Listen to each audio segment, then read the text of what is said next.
Okay. Okay. I'll keep that here. Over here. Do. Pull it up over here. Yes. Yes. Okay. Pull that up. Alright. Water. Oh, you know what I forgot to do? We're gonna pull up the. And. Now we're live. For realsies. Okay. Hello. Welcome back to Pokemon Legends ZA. Last stream, we had our first death with our Budu. I was very excited to have him, so it's actually kind of sad that he has died, but so be it. It happens. Got trapped by the meanest Vivian running Infestation. Which, to be fair, when I had a Vivian in Pokemon Y, I did keep Infestation on it for a little while. Or rather, when I was playing Pokemon Y for the first time. Just because I liked the animation. It was very fun. It was very satisfying. But we have a lot of living mons. We have a lot of encounters to go. So, it's not the end of the world. Right now, we have Poisson Free on the team. And everyone's coming along pretty nicely. We do have to get our next Challenger's ticket before we can really kick things off.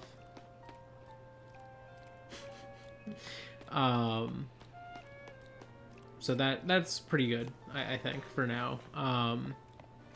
We are coming up in the last quarter of this day. So, we will be battling trainers soon enough. Our next contestant that we're going to be fighting is Xavi, the rank X trainer. Or rather, he's not rank X, but he is how you get to rank X. Yeah, next promotion match, Xavi. Oh no, never mind. We are both rank X. I always get that mixed up. Yeah, okay, so yeah, he's to promote us to rank W. So to beat Xavi gets us there. Xavi is scary. He scares me. He is decent. Like, his team is very good at this point in the game. So I am really hoping to get as much of my team up to like level 20 as possible before I take him on.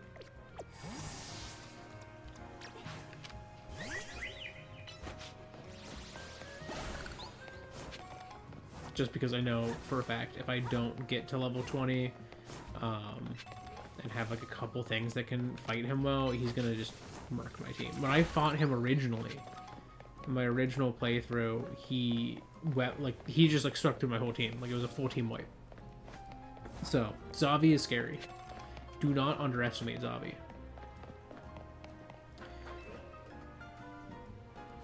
So where are we? We are in the Coolant Waterway. Do we have an encounter here?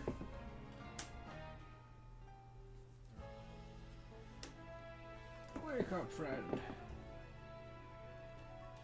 I don't think I have gotten a Coolant Waterway one, because I would have noted it.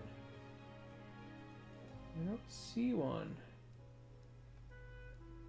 I'm not seeing Coolant.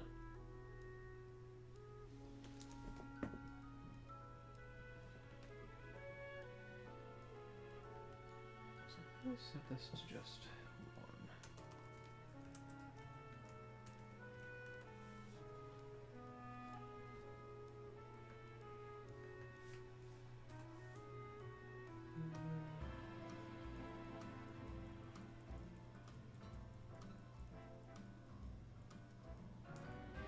Okay, we are in there. sector. We'll add ourselves a row above. Because there should be an encounter here. Obviously, we can't get the Magikarp. We already have one. But Coolant Waterway has possible encounters.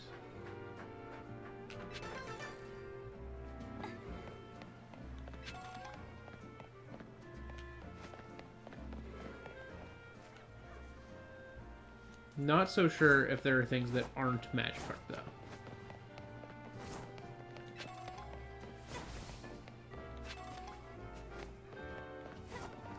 Yeah, let me check. I have the technology. Can I check in here? They have one for just Coolant.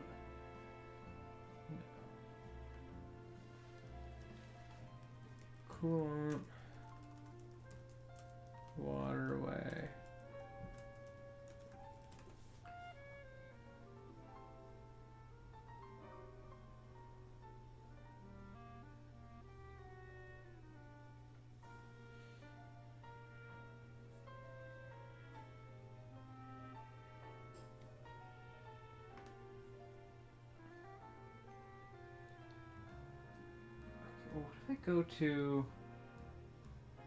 What if I go to the interactive map? Can I see everything that spawns?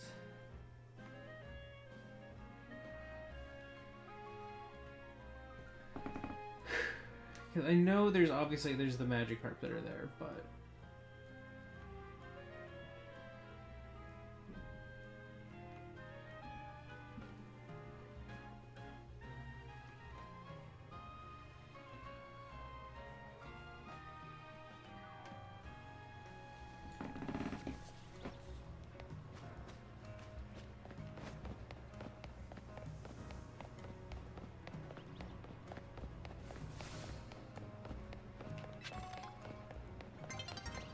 maybe if I go down here, does this count as Coolant?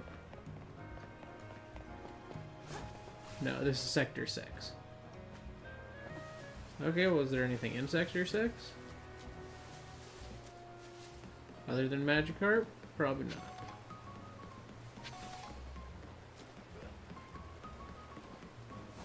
Oh, Pidgeys. Do I have Pidgey? I do have Pidgey. Dang. There's a guy with a Spinarak, but I can't catch a Spinarak.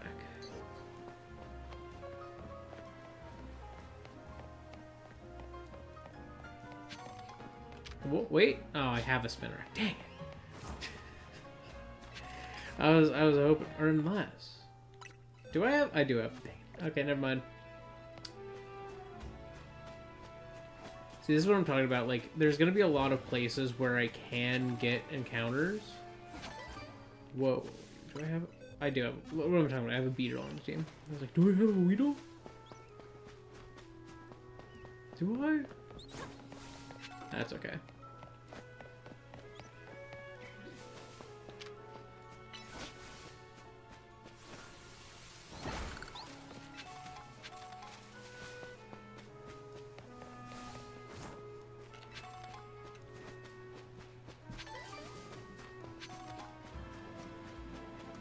Alright. That's Spinarak. I'm just running by you.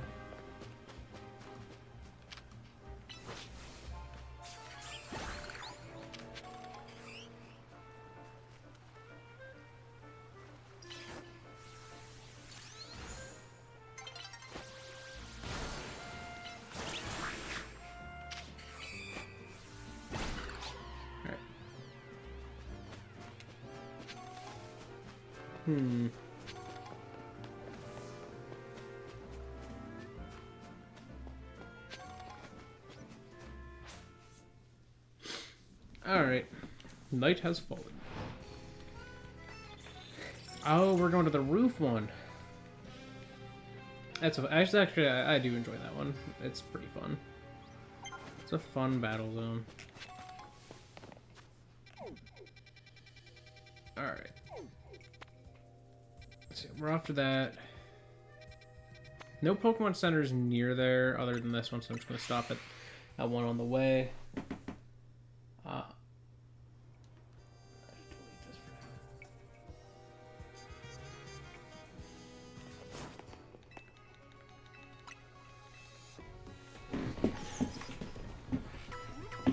Obviously, my Magikarp can't really do anything, so we're going to be kind of just keeping them with us.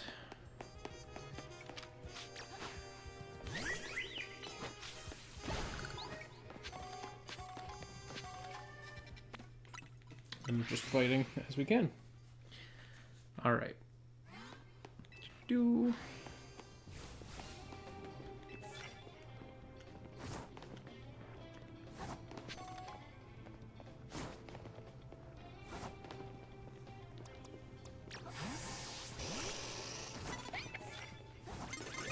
Dang, I was hoping I could roll away from him.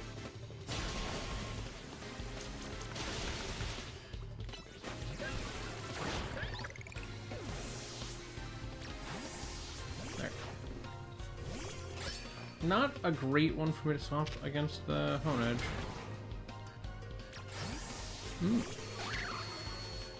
But Lapon was not bad, because Lapon has that.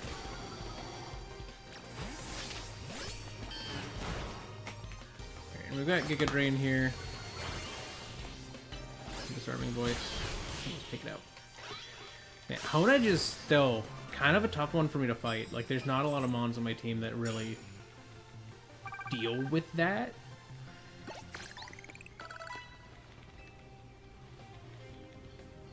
So, that's gonna be a little tricky. Grab this. Grab this. Excuse me, Cody, that's not yours. Thank you. I'll just do that.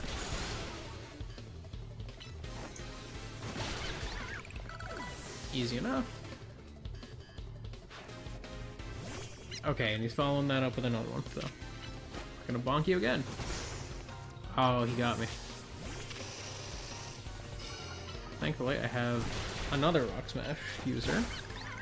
Give me not, sir. You are a menace. You are a menace.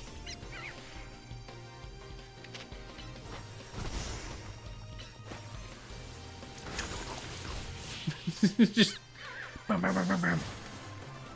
It's interesting. I kind of like how they've adapted moves like Pin Missile and Rock Blast and things like that. Like, you can hit, by default, you will hit, honestly, with all 5. It just requires someone to dodge it. Which, unfortunately, means against most actual people, the moves kind of suck. Like, they're just genuinely not very good.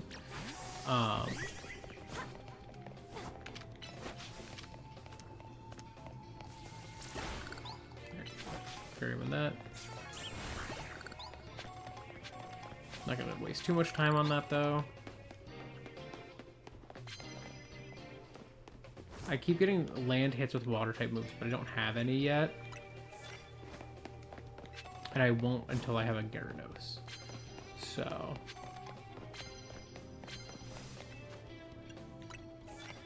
I also don't have fire type moves, but do I have anyone with an electric move? No. But I can easily sneak up and start a battle.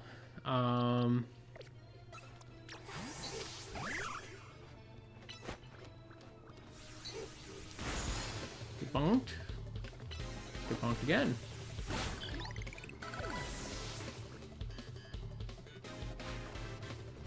Pantram.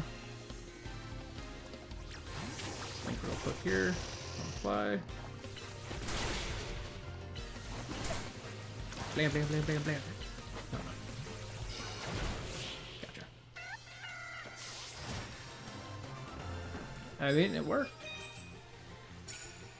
Get a little extra money for that. Extra points. We're almost halfway with the points, which is good. We're making good progress. Knock out opponents with a flying type move. My Cathedral has Aerial Ace, so.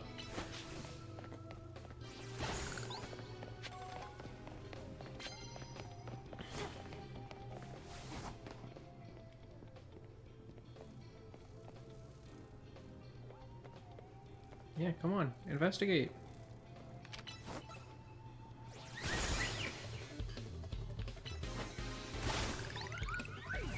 Easy. Well done. Esper is a little dangerous, so I'm gonna swap.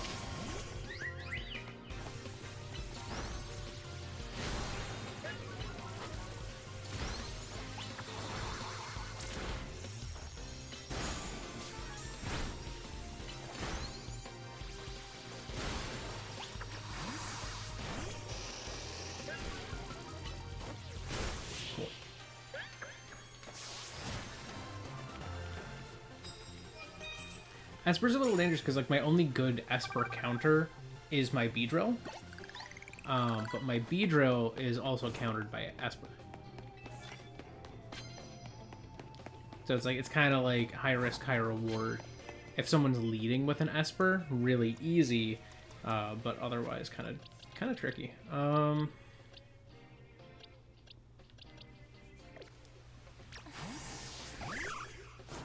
They're gonna lead Honedge. We'll go with Mudshot here. I don't think that'll KO even from the surprise boost, but that'll KO.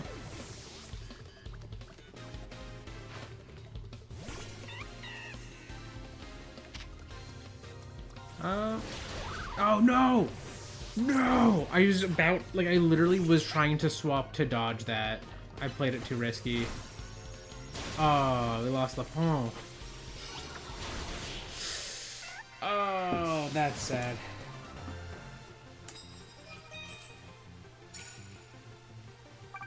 And we were like 2 battles from being done. Dang.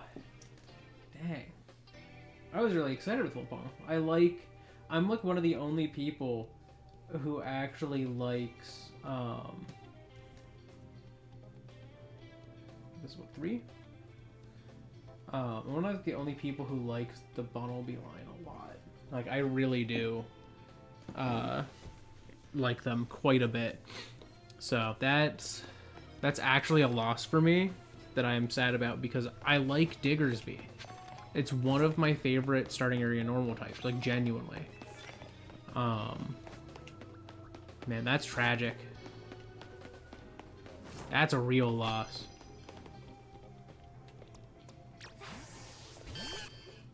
Yeah, you still don't have.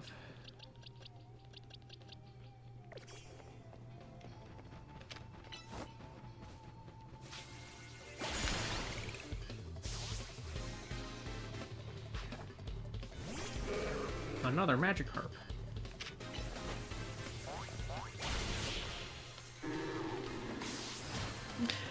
Alright. Oh, wait, but this guy, he's got coffee, doesn't he? I have to swap, Lapon off the team. Yeah. Alright, I have to swap Lapon off the team before that. Alright, goodbye, Lapon. That's sad, man. Alright, I'll replace Lapon with someone else soon. Don't worry, but... I'm officially allowed to leave this zone now, but I kind of want to stay for the money. Since I just got healed. I still have, you know, a 5-mon team, which is not bad.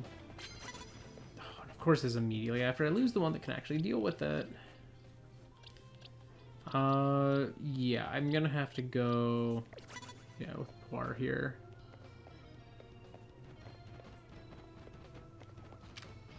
Alright, Poir, get in there. Nice. Electric!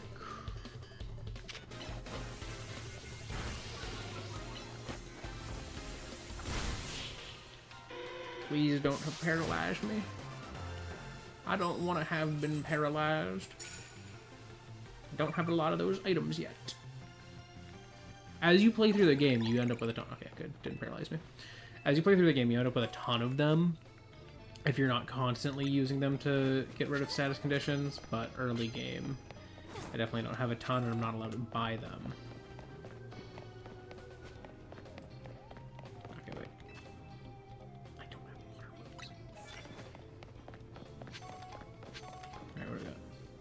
Cool. That I can do.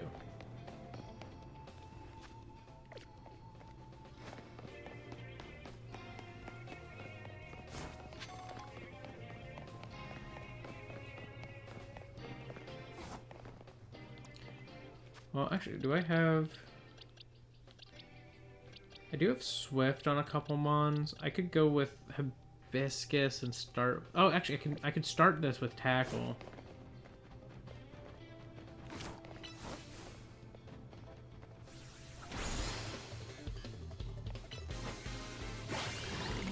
Yeah, we'll just finish off with a not very effective Giga Drain. That's fine. Arcans! Whoa! Oh. I was too busy distracted. Oh my god, this dude's just stacking statuses with me. Get out of here.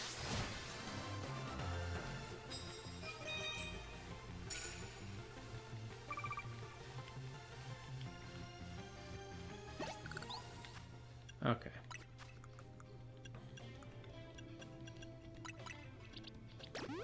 I do have a lot of Pecha Berries at least, so that's good. Okay, we got to level 15, so we got this.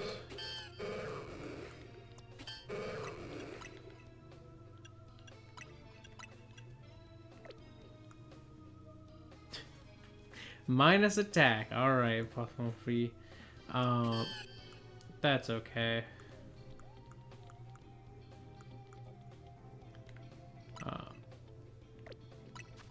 We just got Body Slam, which is just much better than Tackle.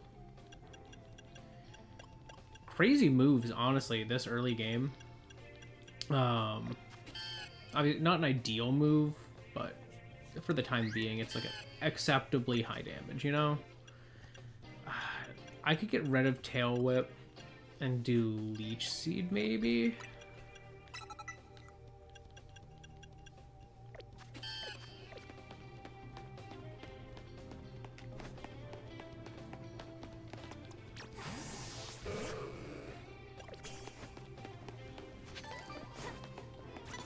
Whoa.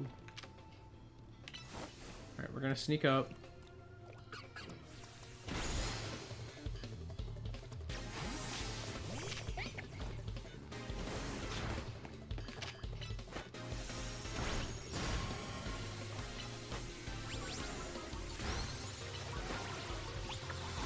Go down.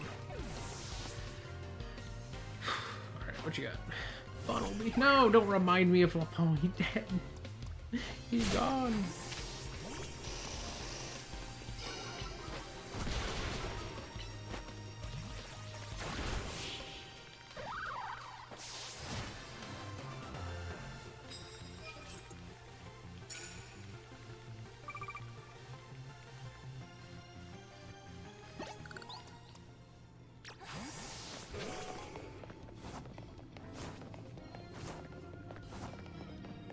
Oh, that's an exit.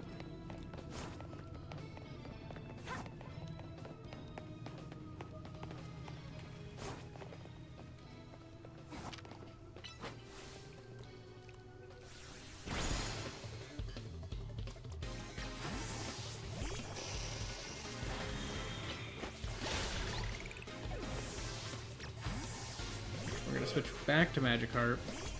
Honestly, I'm realizing it's really easy to like swap train in this game.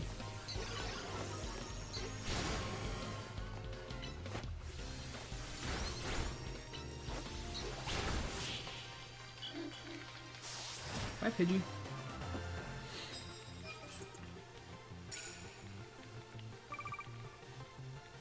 All right.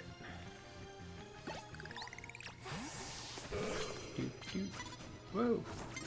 No! I don't want to get spotted. Okay, at least did not do a ton with that. Body Slam.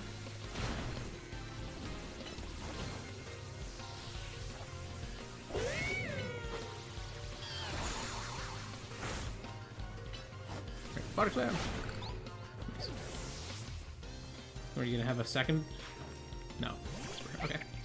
I can Giga Drain Esper much more easily.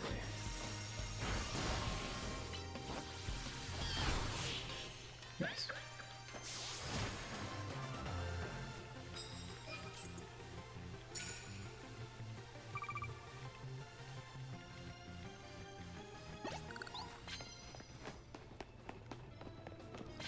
Okay, let me just real quick grab this.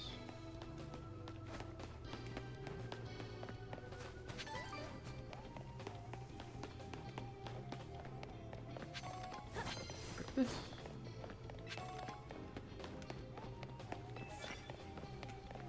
Ah, yes, that's right. There's roofs. I keep forgetting that this is the one with all the roofs.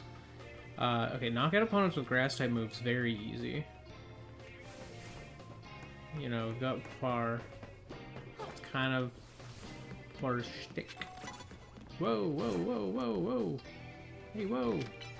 Body slam. Seek up body slam. Normal body slam. Ah, no. Alright.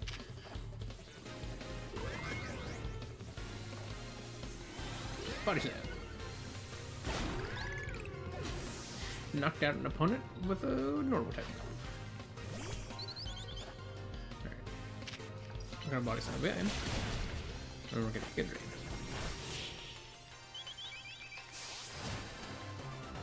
Giga Drain's coming in very clutch.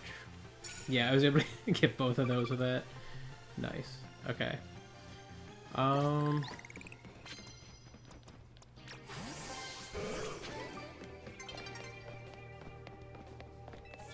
Whoa.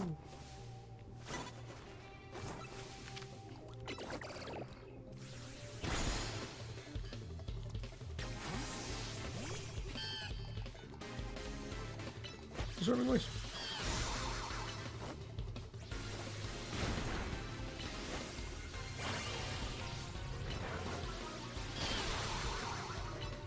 I should have leaf seeded.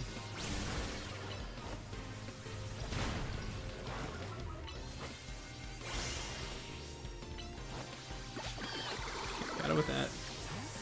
Swap. Another Goomy.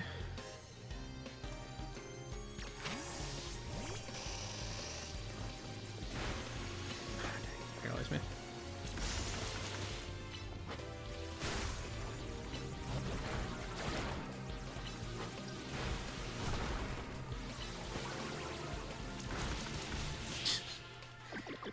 I gotta say, the Goomies are pretty good early game. They're bulky, so she's not bad for doing that. That's a smart plan to run double Goomy. I would love some prize medals off you.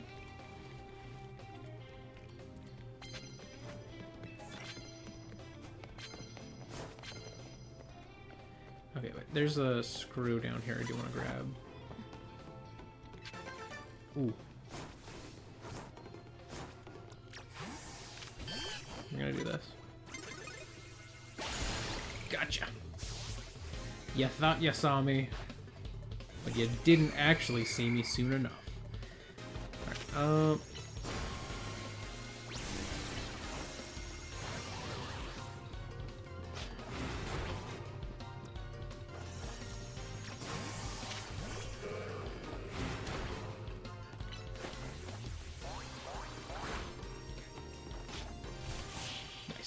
the Leech Seed. The Leech Seed.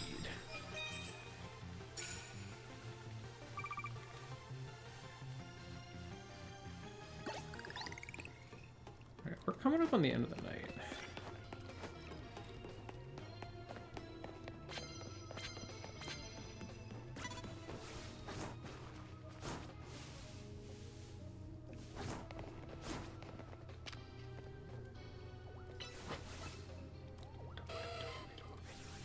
Yes! Yes, you fool! You fool! You didn't see me!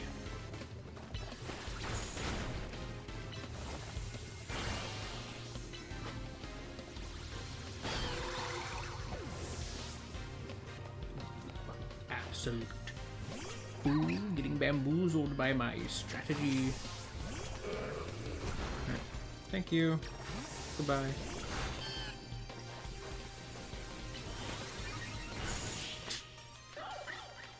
Yeah, you do that all you want. You're gone now. Alright. I'm probably not going to be able to get up to 20 wins, unfortunately. But I would like to.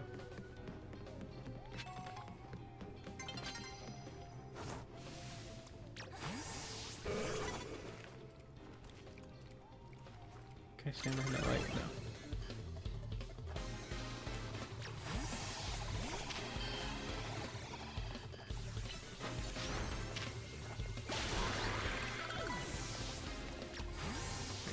Back to responsibly. Back out. Gear drain.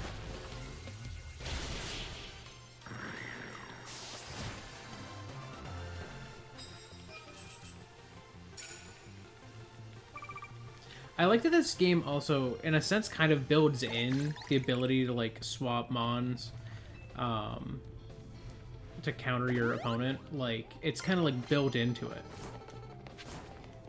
Like, you can just do that.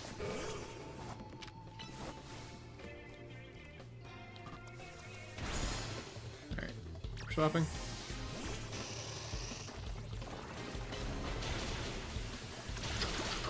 Get out of here. Your rollout. Don't think so.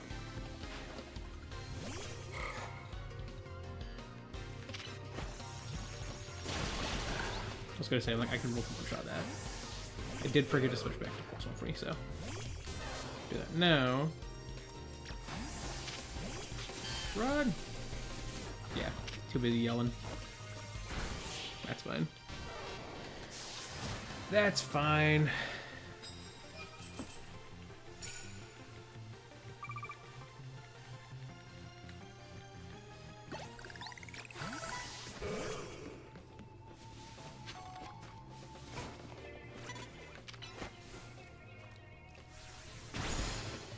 Bonked. Back out. Huh.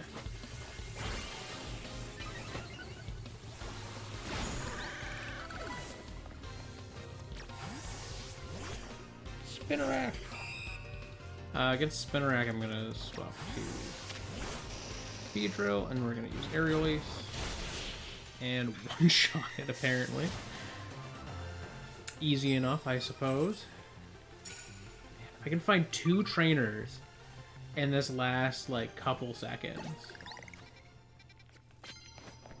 That would be huge. Oh. Speak of the devil, here's one.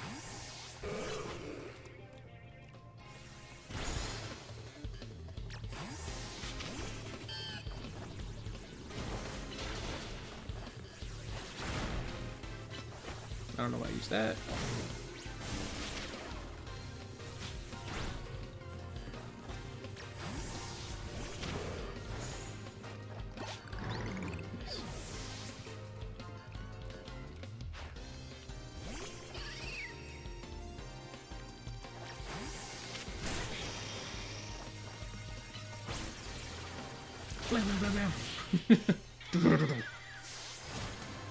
Alright.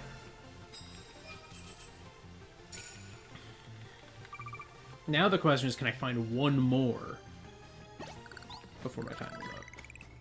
Okay, yes. I see one.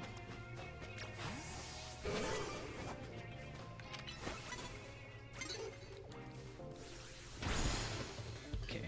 Got the initial hit.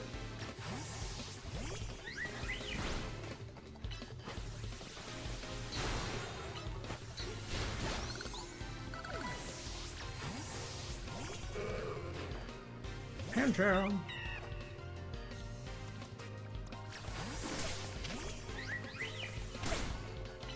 Alright, Fairy Wind.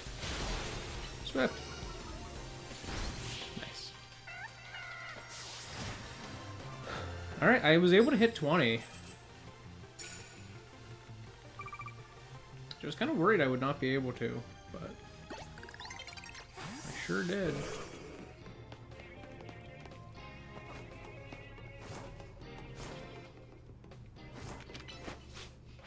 Up there it is. Night is done.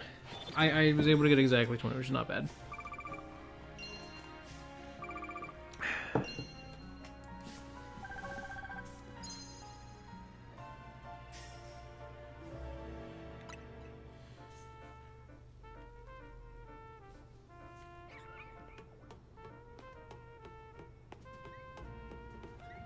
Oh.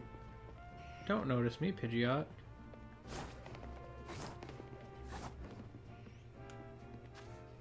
Yeah, what area does this count as?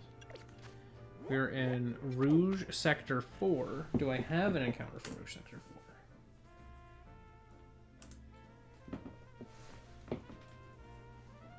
4? Worth noting, I do have a Spritzy already. I do have a Pidgey already. Rouge Sector... No, we don't have Rouge Sector 4, so if I can find something unique on this roof, I do get to keep it. Before we do that, I am going to replace Lapin on the team. So don't mind me as I swap the sprites around. Alright. So let's evolve first, just because I'm going to have to swap sprites anyways. So, Hibiscus, feel free to evolve.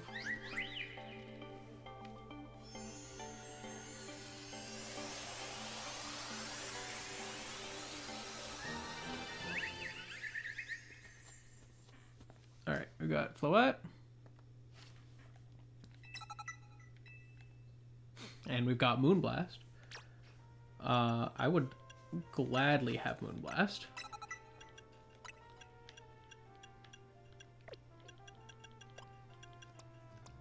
Don't have any special grass moves yet, but I do... I can get Draining Kiss. It's a good move to have. Alright. So now let's move 3 is gonna be Beedrill.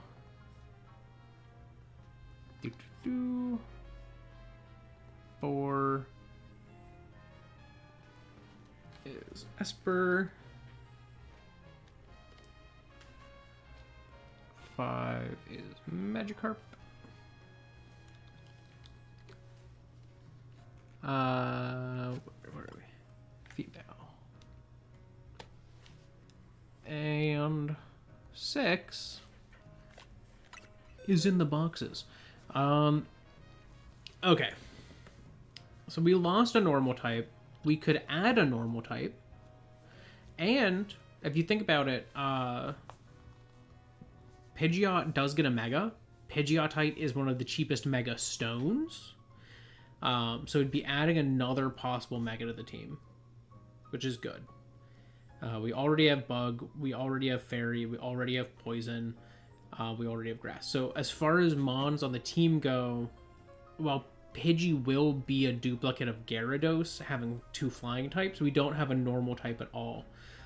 So I think Pidgey might genuinely be the best choice to add to the team. So that's what I'm gonna do right now.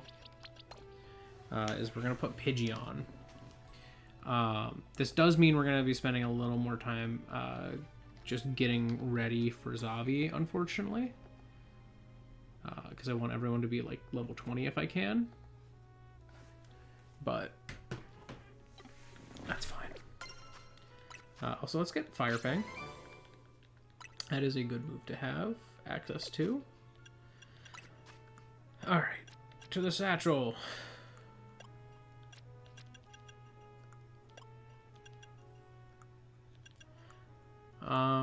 Okay. Oh, I didn't even realize that Pidgey could learn Headbutt. But we'll learn it, because that is a very good move. Very good move to have. We'll add Aerial Ace for sure.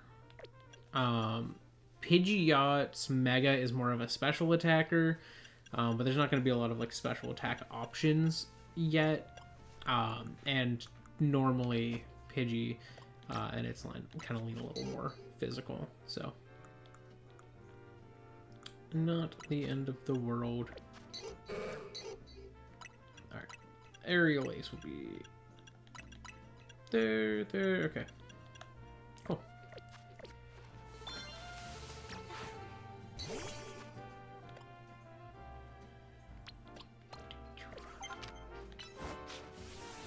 Whoa! That's an encounter. That is an encounter. That's one that can run away from me. So let's be smart about this one. So we're in Rouge Sector 4.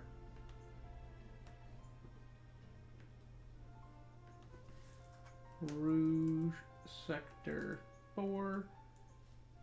We have found a Riolu, which I might have to use this quick ball I just got. Oh man.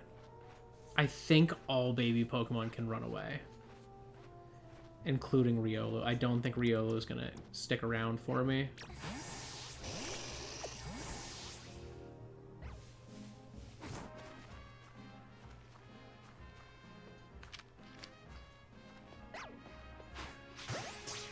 Please. I think it noticed me like the second the ball hit it. That was like a 50% chance that I even caught it. That was all backstrike. Wow. Now that's an encounter. I'm gonna go ahead and pull Riolu and Lucario's sprites just for, or not the sprites, but the gifts of their models. Just in case we end up using Riolu, which I think we probably will. It's a decent mon to have. That's very good for me. Do I have Riolu and Lucario yet? Probably not. Yeah, I was gonna say, like, I don't think I've gotten them in any runs that I've done. So let's go down to Gen 4. If anyone has a food name or a French food name, because all of these are gonna be, you take a food and we're gonna find the French name for it. And that's going to be the name. So if you can think of one that works well for Riolu or Lucario, please feel free to put that in chat. In the meantime, I'm going to yoink this. Put this over here. Alright, we're going to Riolu and Lucario. Doo-doo. Okay, those two are now possible ones we can have on the team. It's quite nice. Quite nice indeed. Alright, I'm not seeing anything right now. What is a good name?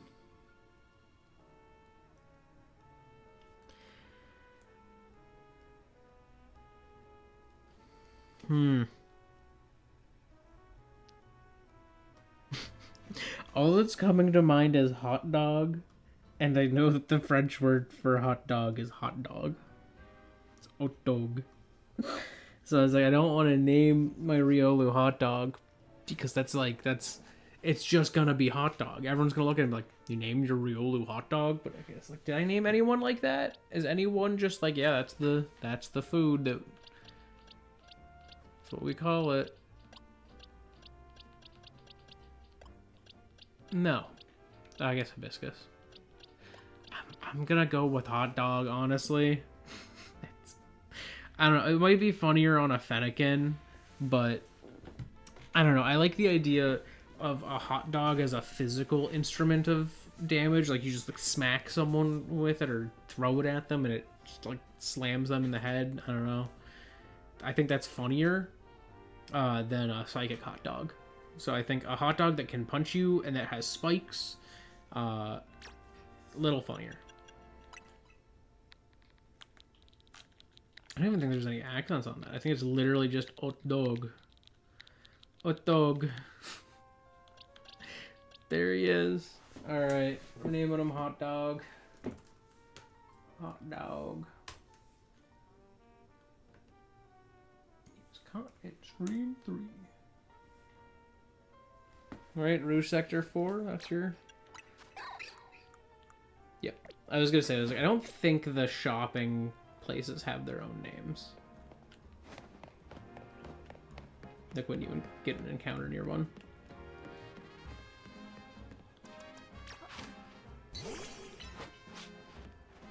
Alright.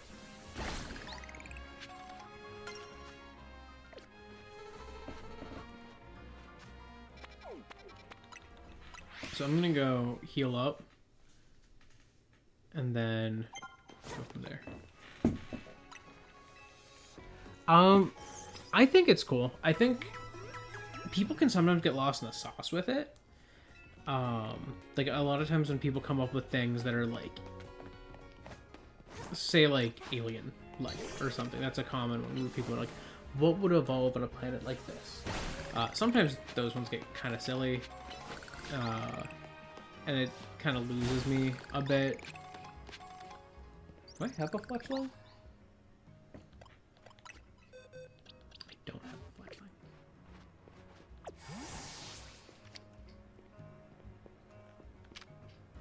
I have caught fletchling, but I don't have a fletchling.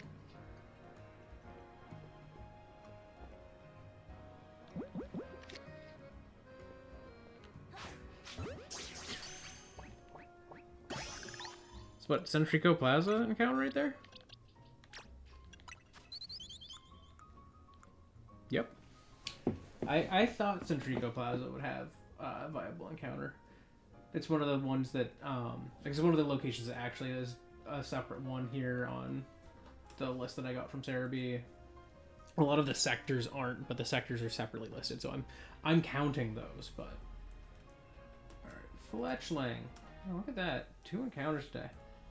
I haven't got good names. I already have rotisserie chicken, so this can't be rotisserie chicken. We could do fried chicken.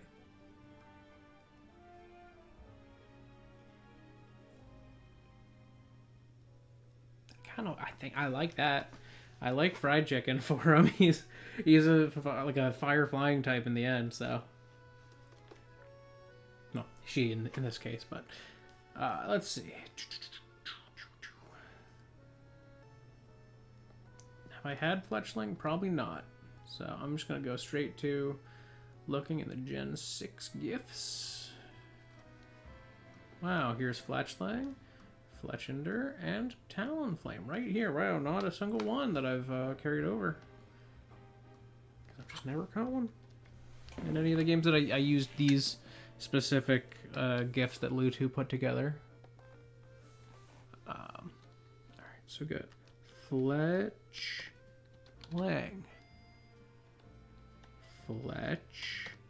Fletchender. And Talonflame. A name that is too edgy and not as cool as the everywhere else name of Fiero. I think that's so much cooler. And fits the theme, because they're fletching, like fletch, like I guess fletching is also in Fletchender, but like it's fletching and fledgling and fletchling. And then it's fletching and cinder in Fletchender, and then you have, Talonflame. It's just like Talon and Flame. But it's like, or you could have gone with Fiero and done Fire and Arrow and kept the arrow theme that the whole line has, but guess not. Guess that's not allowed. Can't have good names here. Alright, let's see. What do we got for fried chicken? What do we got for fried chicken? That's probably just gonna be like poulet frit. Yeah, poulet frit. We got poulet roti. We got poulet frit.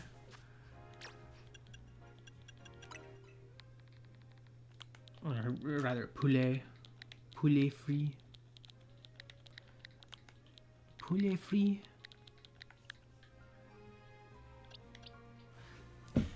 Oh, wait. Nope. I love that poulet is always masculine. That's interesting. Fair enough. I mean, I've only had a few. This is number 3. All right.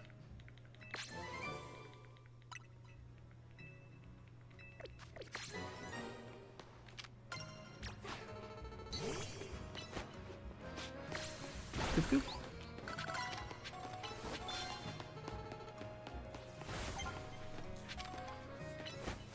This is good low-level grinding right here. And eventually I'm going to need to be able to get my Mega Stones. So. I love this area for just grinding the shards. Am I getting a lot? No. But it's always worth it. The shards are always valuable.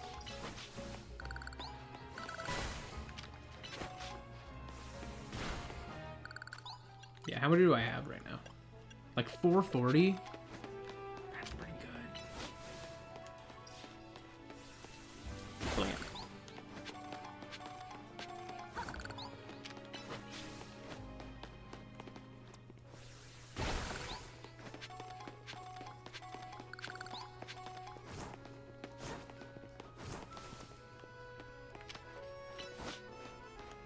Howdy day today.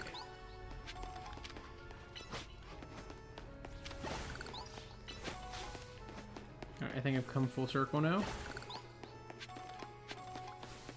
Yeah. I got like 2 levels out of that, which is awesome. That's like... That's very valuable.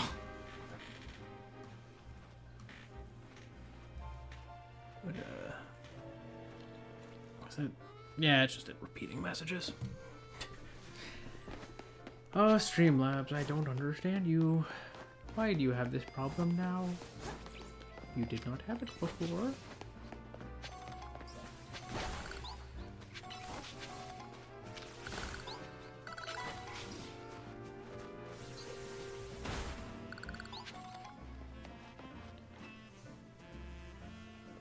Want to know what I think the strongest and absolute best Pokemon in the world is?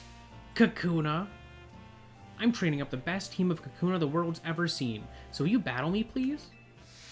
I found this little girl in my main run so late in the game. Let me know when you're ready to battle, okay? I found her legitimately after I had a fully evolved team. I'd beaten the game. So she's like, let me know when you want to battle. And then she fights me, and I have a Feraligatr. And she's like just trying to use the little like Kakuna that she loves, and I am just annihilating her team with a Feraligatr. I can't wait to show you my amazing Kakuna. Are you ready to battle? Thanks. You're gonna be so jealous of my Kakuna.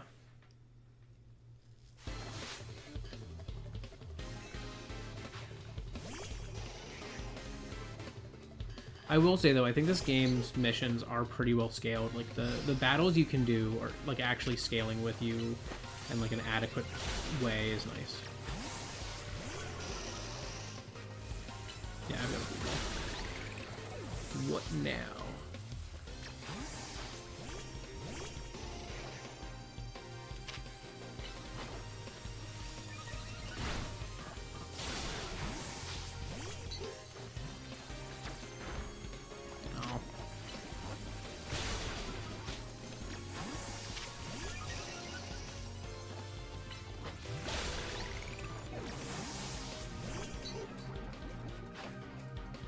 Another Kakuna.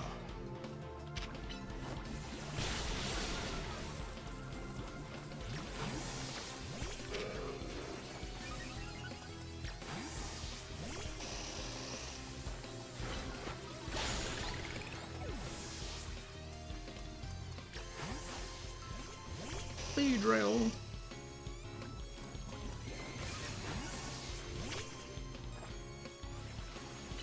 I'm a much higher level than your Beedrill is.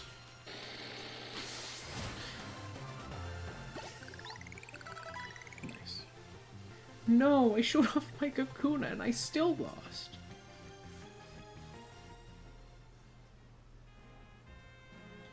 Wow, you're real strong. My Kakuna must have learned a lot from that battle. Yeah, I hope I didn't get too many experience points, though.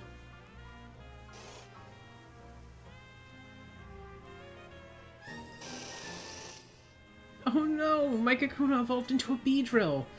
At this rate, I won't have a team of the strongest Kakuna. I'll just have to have a team of Beedrill. I guess that's fine, though. Bug Pokemon evolved super early, so there's no helping it. It means I just need to treasure the brief time I get to spend with my lovely Kakuna. I like how they have this, which only applies in this game. Pokemon don't usually evolve on their own. What? You have to view your party Pokemon and select evolve to trigger their evolution? Are you saying my Kakuna are extra special then? Wow, I'm happy to hear that. You know, I love Kakuna, but Beedrill are cool too, aren't they? How am I supposed to choose? Whichever one you want, kid. Silver Powder's nice, though. That might be worth putting on my Beedrill for now. It's a good item.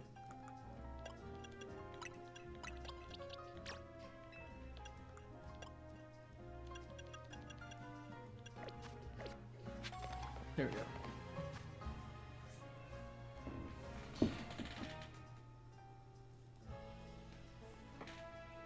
I mean, that's a completely viable thing, because I think one thing that's very much the case about linguistics is that language evolves. And math is a part of language. Like, the way we communicate math is a part of language. The fundamental aspects of math are abstract and don't require you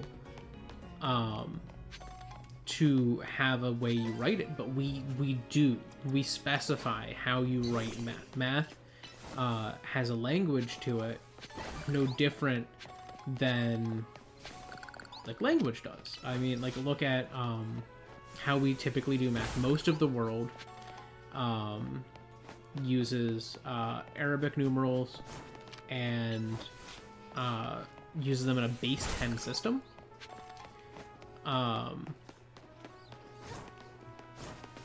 And that's heavily influenced by how that was spread heavily by like a lot of European nations.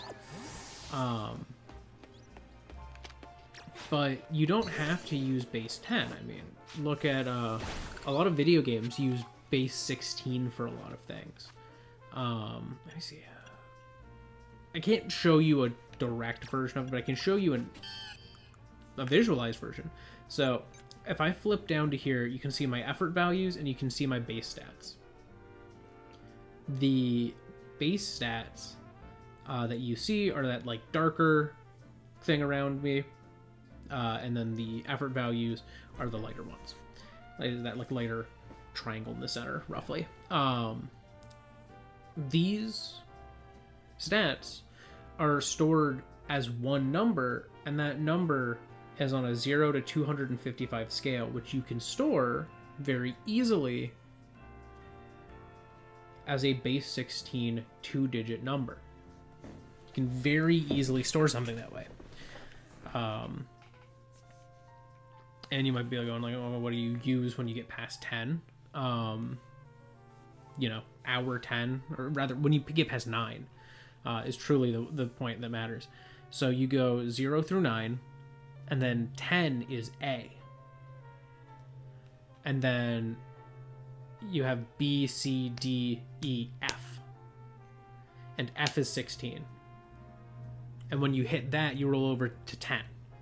1, 0.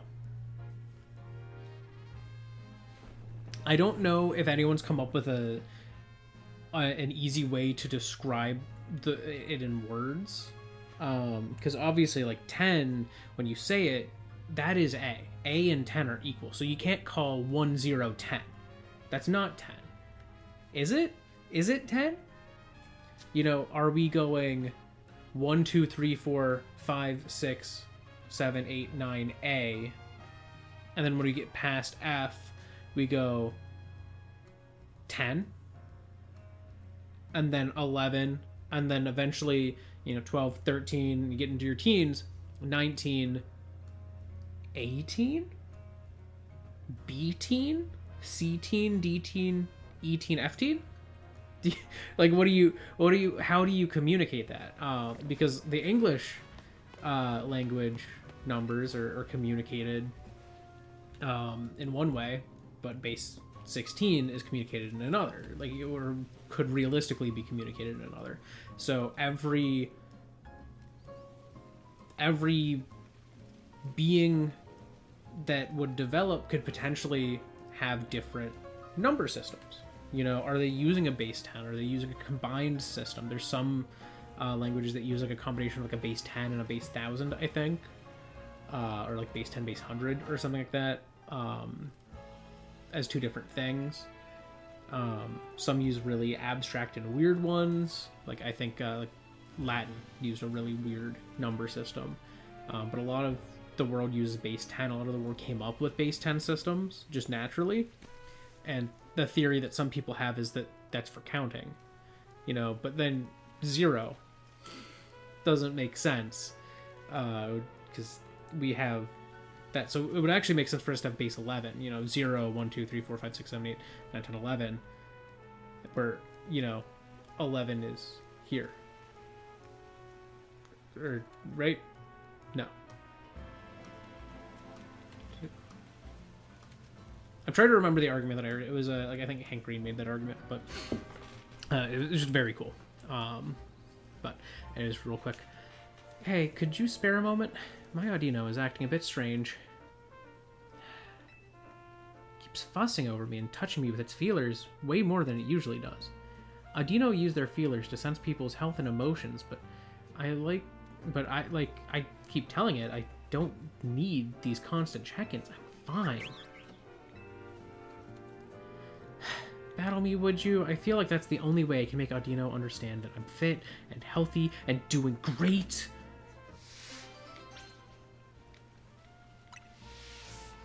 Just come let me know when you're ready. I feel like she can't be that tough of a fight. It's just Audino, but Audino gets a lot of experience. Sounds nice. Care to battle my Audino and me? We're ready now if you are. Thanks, let's get started. I'll win this and show Audino I'm doing just fine. Well, and that's the thing is, okay, so like if you're looking at it as like if they could be alive, I mean, there's hypothetically also that as an option. If you wanted to, you can kind of start from a standpoint of here's the being that. Okay. Alright, Audino, you're a little crazy. You're a little crazy. I don't like you. I was hoping that would paralyze. Alright. It's okay. Poir is handling this just fine. Okay, we got the paralysis up. Boom. Okay. That was a risky move, swapping in my Pidgey, but hey, we got 3 levels for Pidgey out of it and learned quick attack. That was worth it. But yeah, you can take we lost, but I'm so glad we got to face you.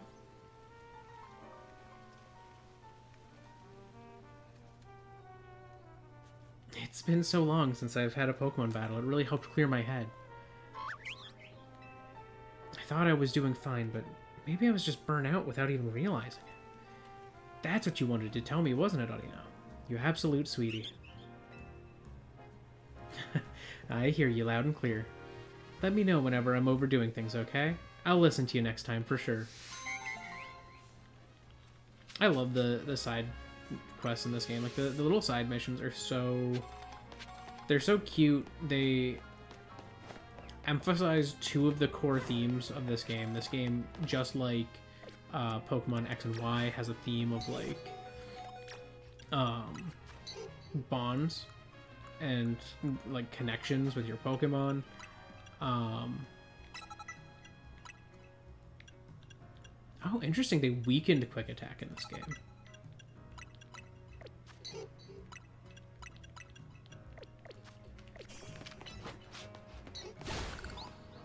I guess it's fair.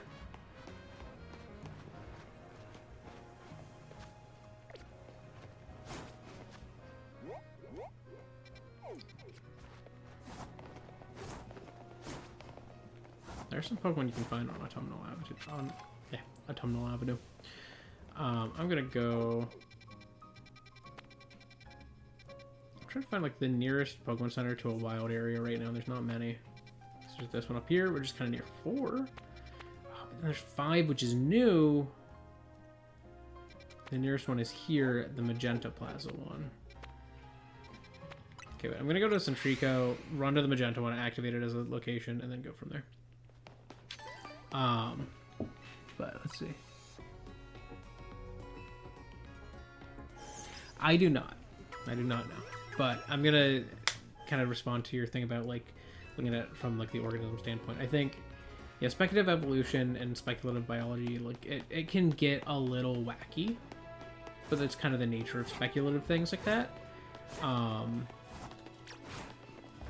mean, even more realistic speculative things, like, you know, real world speculative biology for like dinosaurs and things like that. It used to be a lot wackier, kind of made it a lot more real feeling, but you can definitely take it from the perspective of, think of a creature that kind of would be that shape and try to find justification. In what world would something need to have that structure? In what world would something look like this? Would something move like this? You know, how would it move when it's in that shape? Like, you know, for example, let's look at an like multiplication X symbol, and we could kind of combine that with the other multiplication symbol of like a dot, as two sort of possible like things to be alive. Oops.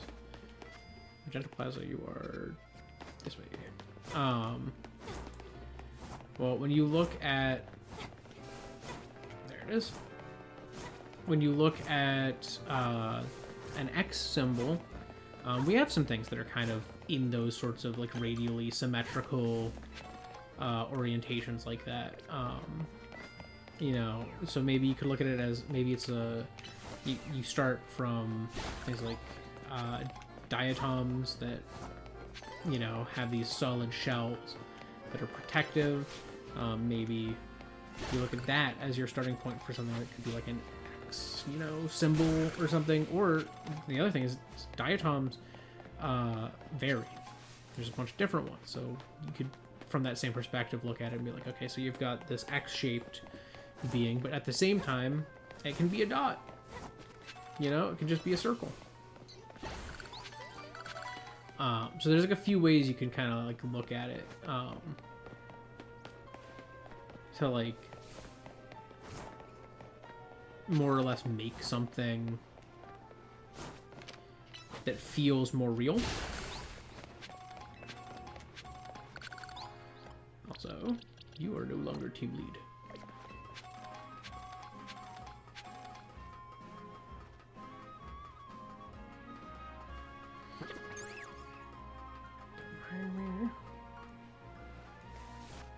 Okay, wait, do I have... I feel like I have to have a scatter. Yeah, I do. Okay, so I can't catch any of these guys. As cute as it is, they're all up here, hanging out. Whee! Oh. Kind of flubbed that. Okay. Alright. I feel like I get kicked out if I jump down inside, so I'm gonna jump down outside.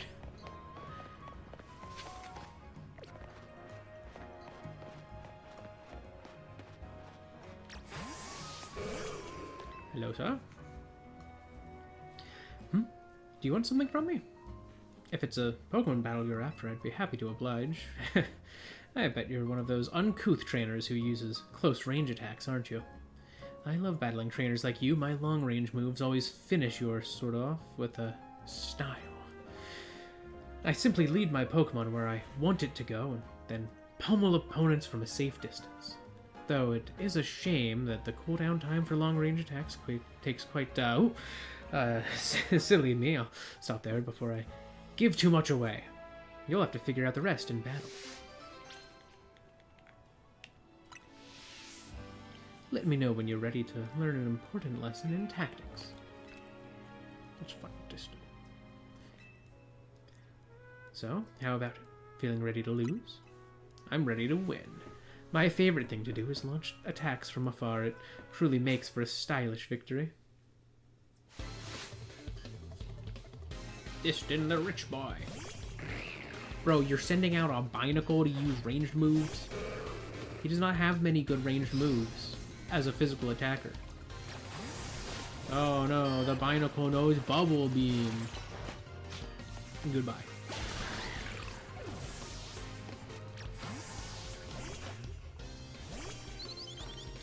Fletchling.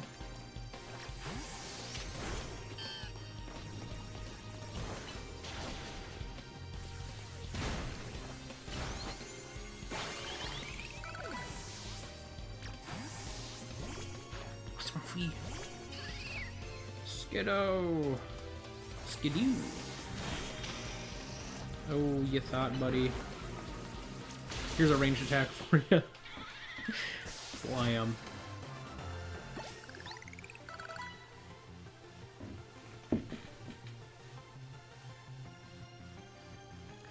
I feel like that's a pretty easy thing to do. How could I lose when I battled so stylishly from a distance?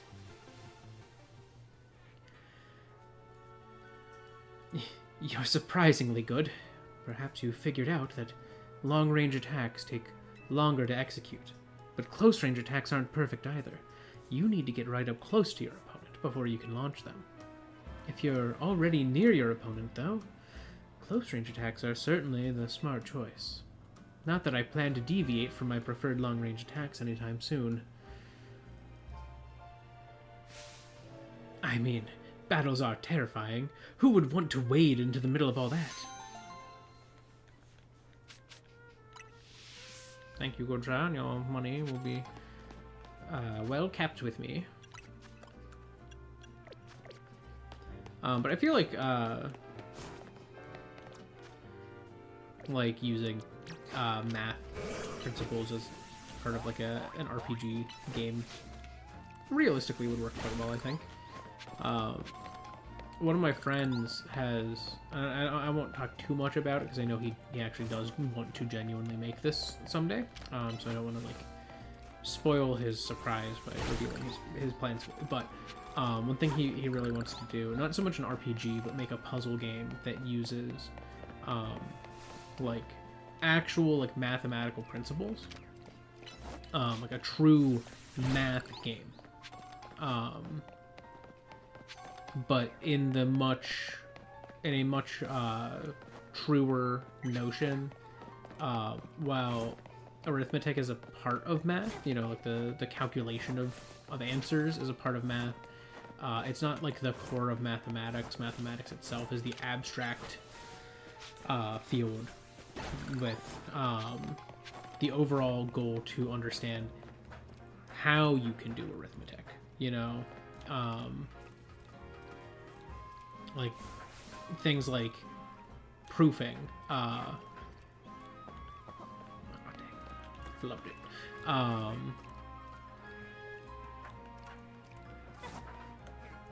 there we go. Fair enough. So like, you know, look at your like sort of mathematical guaranteed things. It's about determining those at its core, and like arithmetic is the tool by which you do math, but it is not in and of itself necessarily like the core of math. Math is about finding ways to like simplify arithmetic, like looking at things like the Pythagorean theorem, the creation of that, you know, the ability to go, oh, well, a squared plus b squared equals c squared in the context of triangle lengths and the hypotenuse, you know, the sides of a triangle will create this, you know, this thing that we know that a squared plus b squared equals c squared is fundamentally the two sides of any right triangle will always, if you square them and add that together and then you take the square root of that, you will always have the exact length of that hypotenuse. So it's like that is like the core of math. So looking at things like that where you're exploring, and it's not like he doesn't want to make it in like a way that would be super obvious, but like in these subtle ways where you're solving these puzzles, but you're using the same type of thinking that you have to use to like puzzle out those proofs and those laws of math and whatnot.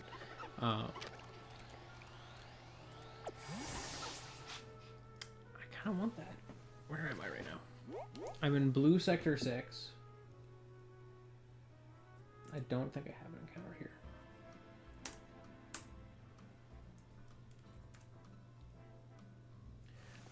Okay.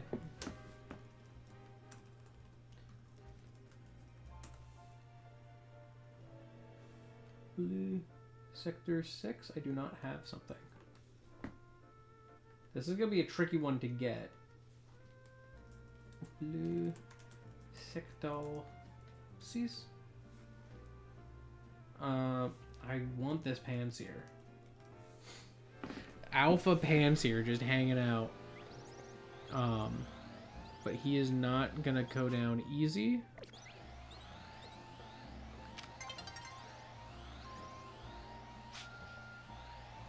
And that is the challenge here.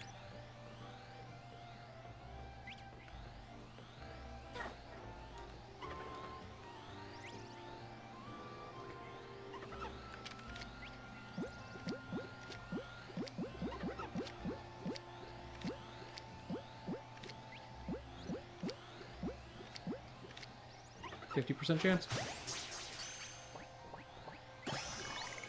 Yes! Oh, that's awesome. Oh. I was like, that is a 50% chance to like, or I think it's like 40 to 60-ish. Like it's like, you know, maybe it roughly 50. That's crazy. Okay, we got Panseer. And he's an alpha, so he comes fully EV in HP. If anyone's got a nickname idea for a Panseer, I'm gonna go ahead and pull the Panseer line. Animations, yeah.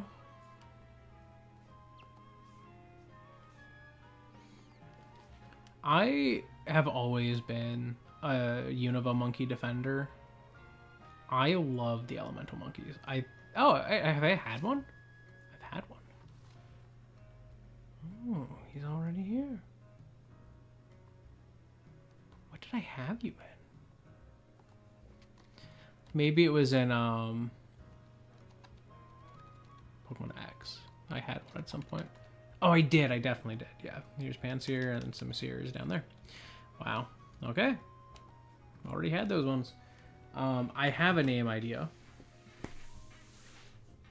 You can. It just has to be a French food name. So, I'm thinking curry for him. And then we'll see what that is. But if you have a suggestion for a food that I can find the French word for, I can go with that. If we do curry, it is in fact curry. Another one. How do they pronounce it? Curry. Okay, that makes sense. That's not surprising. It's just like, man, France, of all the things to not come up with a cool French word for, or like a Frenchified one, like curry with like an E with an acute accent on top or something, like curry, like I don't know.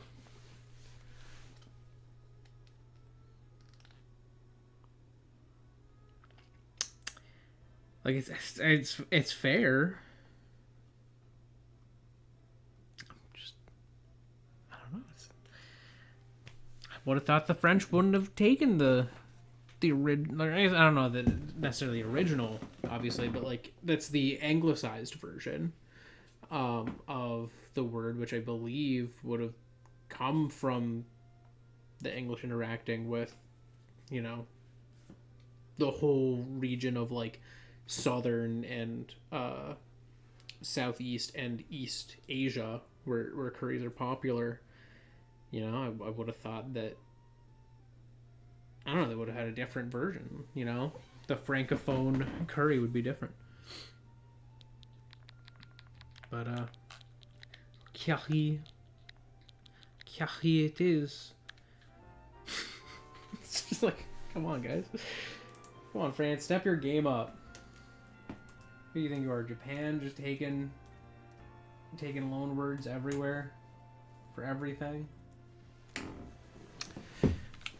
Well,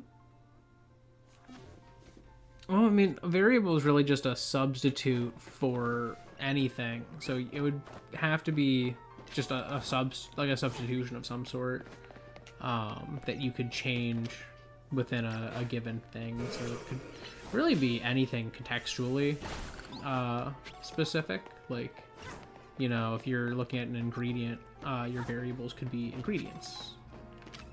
You know. Wait, this is Blue Sector 8, which I don't have an encounter in. Scraggy. You're coming with me, punk. You're coming with me.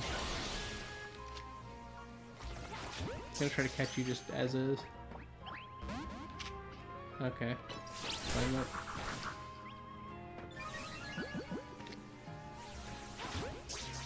Clonk you. Nice. That was Sector 8, right? You're Sector 8? You gotta be. Alright, that's another... Wow, I'm just getting encounters today. Which I feel like is gonna be basically this entire game until I'm out of possible encounters, because there's not that broad of a pool of mons. So we have a Scraggy. What do you name Scraggy? What do you name a lizard?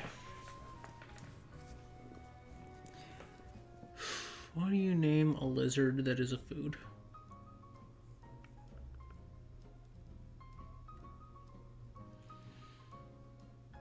Man, I'm coming with some food options, but I feel like these are food options that, like, it's going to be like already the same thing, or it doesn't exist in France. Like, they don't have like a French name for it. France doesn't have this, like.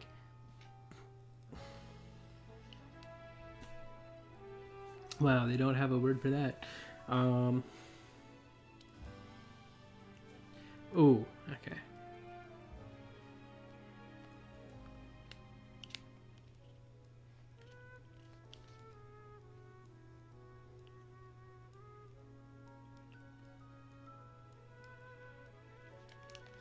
Right. And that's fun. That's awesome. That's perfect. Her name is gonna probably be Kuan, unless someone has another option, which is the French word for rind, like a pork rind, like a fried pig skin. You know, the skin of something would be Kuan, from what I'm seeing.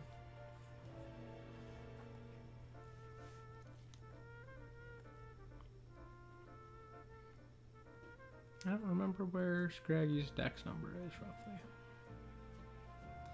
No, you Gen 5. There you are. Man, they really made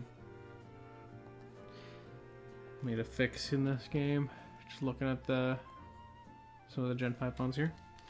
Scraggy. And Scrafty.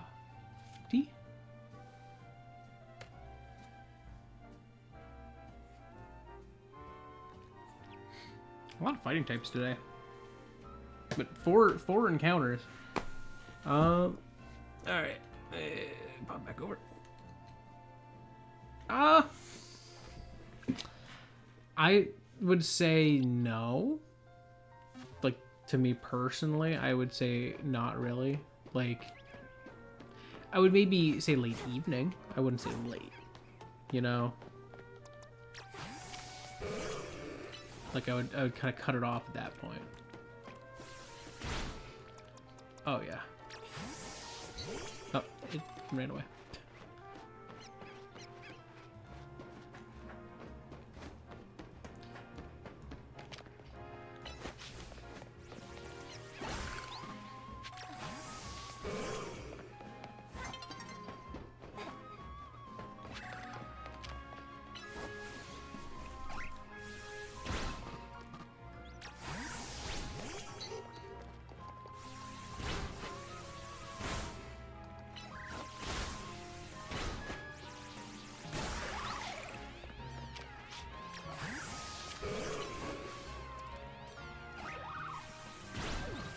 Gonna start the fight.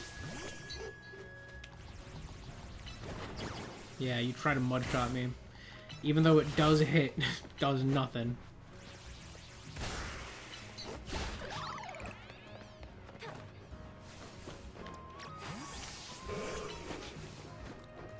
Yeah, I can't get over there. Oh, but I can get this. Good. On this.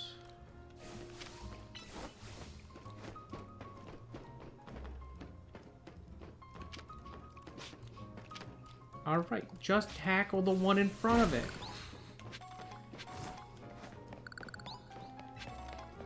Real Magikarp moment right there. Alright, I'm almost to the level I want to be at to fight Xavi. You're all gonna run, I know. I've already caught a Budu and lost it.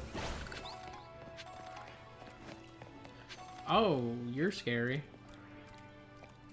Oh, wait. Do I have to start you? I don't. I do not. You're in this sector.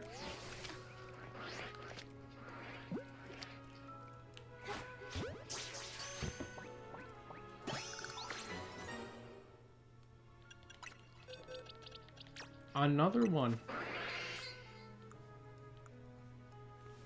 Blue sector online.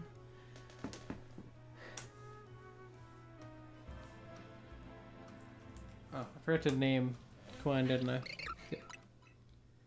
Yeah. That was... Yeah.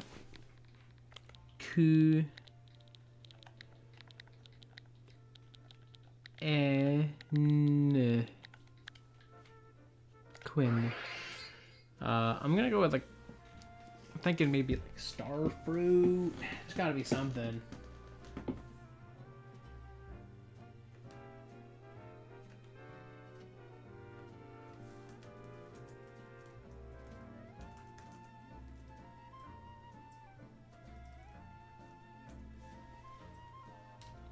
Brave nature. Eh? Could be worse, I suppose. Not ideal, but could be worse. Alright.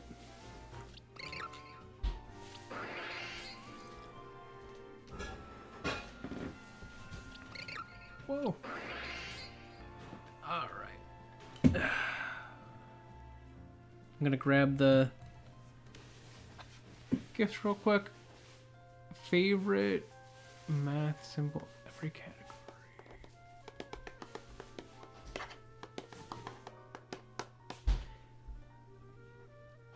Let me think on that a bit. I'll tell you right now, my favorite integer is 5. Because I'm basic like that. I just like that 5 always cleanly is half of a 10 or a 10. If something ends in it. Which I find very pleasing on the brain.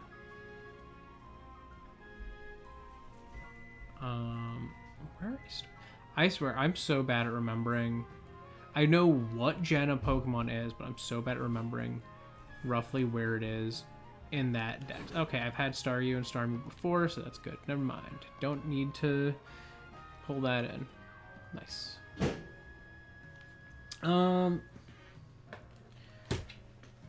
Alright. I mean, really anything could be your variable.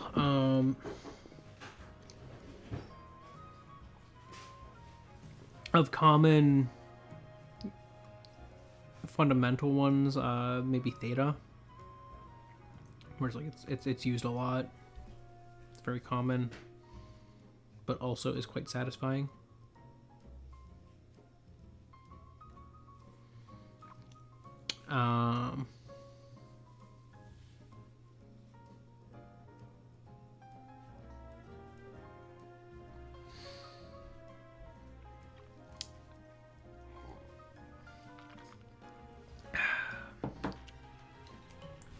In the meantime, real quick, I'm gonna do this. Starfruit.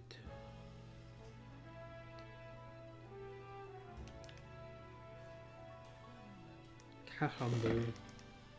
Okay, that's a good name. That's a good name.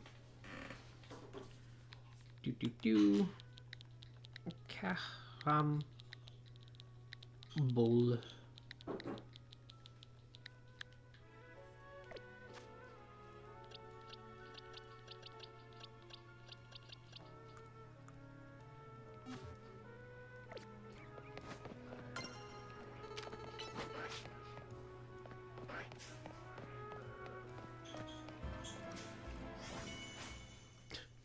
Nighttime has fallen.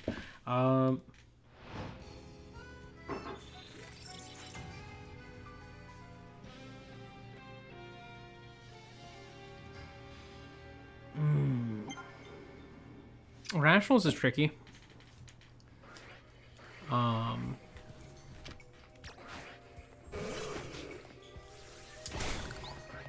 think for the meme of it, I do like E. Euler's numbers is a funny number for me. I mean, like, pi is such an easy one, but then again, I'm basic and picked 5 as an integer, so.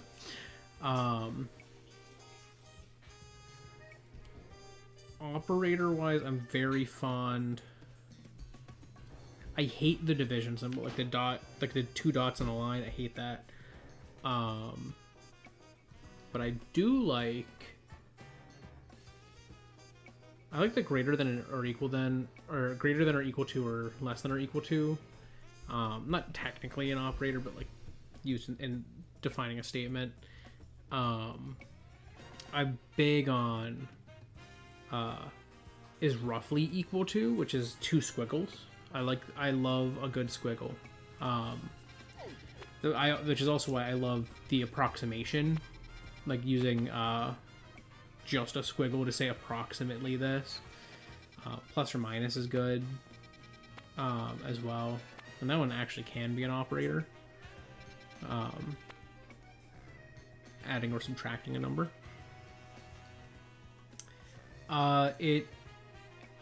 One is confusing. It's not clear. The division symbol as an operator leads to more mathematical confusion than I have ever seen in the world. Like, hands down, if you ever see one of those clickbait, really annoying, trashy, like, things like 99% of people get this math problem wrong, there's going to be that symbol in it because it is so confusing. And here's what it does, is it separates out people at different levels of mathematical education. So if you have 3 division sign 4, okay, that's 0.75. You can figure that out. But now what happens when you have 1 plus 3 division symbol 4 plus 5? It's unclear. And I'll tell you why. All division is the creation of a fraction. That operator will confuse some people because they'll go, oh, we have a fraction here. And it'll sometimes make people think, okay, you have 3 plus 4. What was it, like 1 plus 5 was the other part? They have 3 plus 4 over 1 plus 5. Or maybe it's 3 plus 4 over 1 plus 5. Like, it's not super explicit, it's not super clear what you're trying to say. And so that's one of the big issues with that operator, is that it confuses people depending on how much they know about math. Do you know that division is just the creation of a fraction? Do you know that all division is the multiplication of a whole number by a fraction?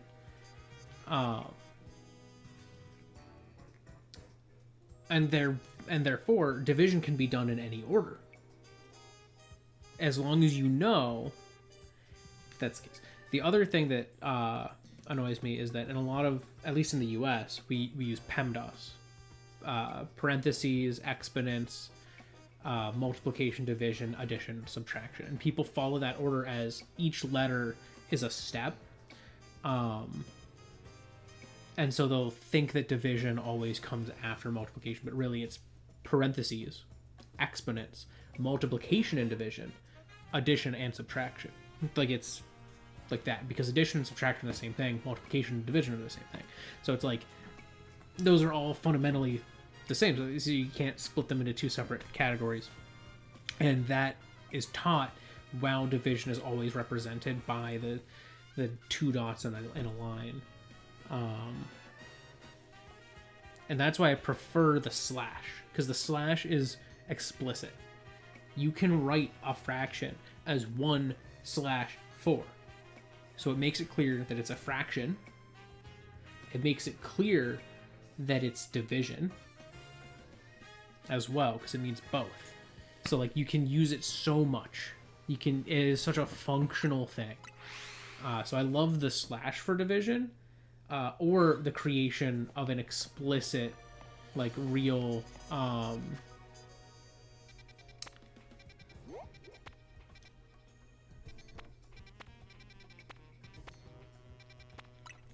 like the creation of like an explicit, like actual fraction. I think my preference to represent division is to explicitly define your fraction. So like you actually write the like 1/4 structure or something like that. That's my preference. But it annoys me to no end when people use just that symbol, because it's so unclear and it causes so many problems.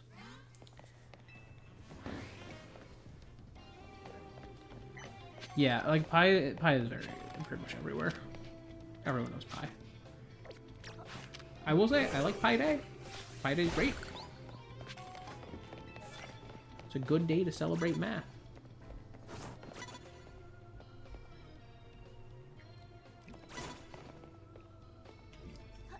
Alright.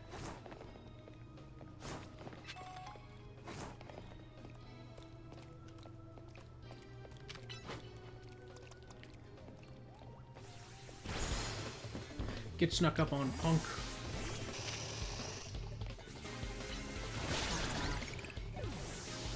Well, that's annoying.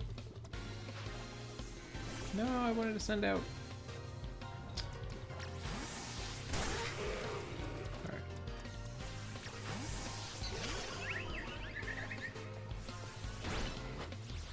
I want my life back. I want you gone. You're gone!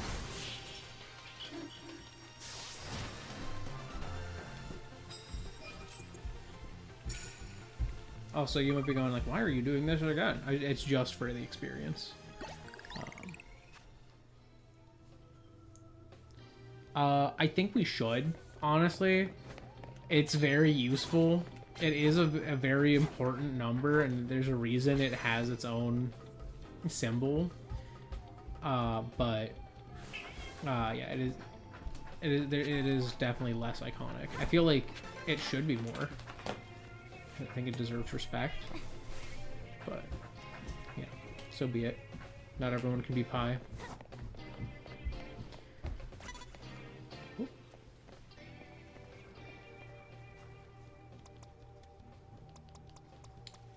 Okay, I actively can't start the fight against that with my Magikarp.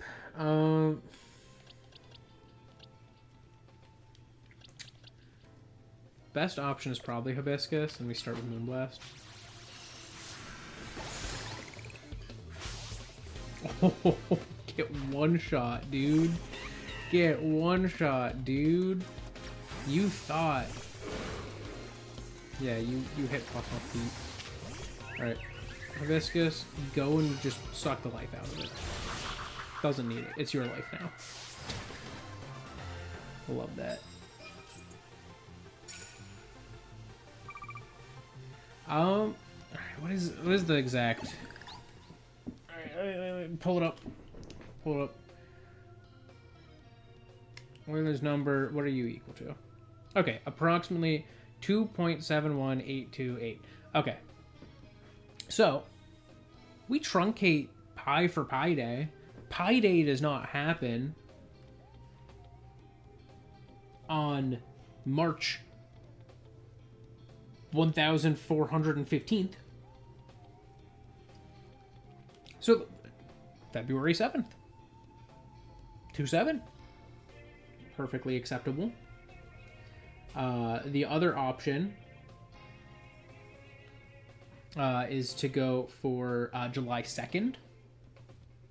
If we want to go for an international, non-Americanized version, like how Pi Day is. Pi Day is Americanized. But if you wanted to do 3.14, you don't really have an option for that because there's no way you can flip it and have it work correctly. Or can you? Let me see. 3.14.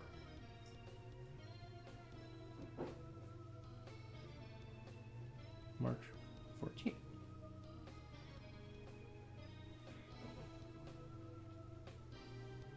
So you need to have brain. You can't have 14.3. You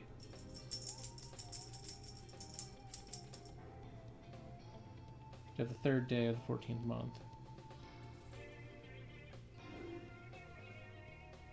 Yeah. So there's not 31 days in April. So yeah, no, I think you can only do the Americanized version. Euler's number, you could have 2 days. You could have 2 days. February 7th, July 2nd. Easy.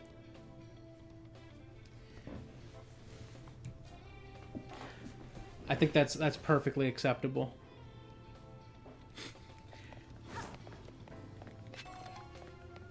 I feel like square root of 2 day it would be harder.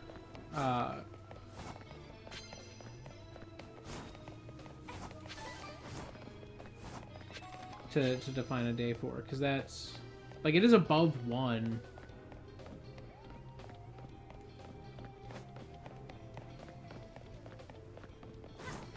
So it's like, I guess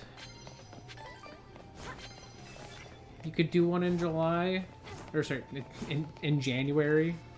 I always say July for the first month of the year, but it's fine. Yeah, you could do a day in January, I guess, for that. No, I flubbed it. Flubbed my roll.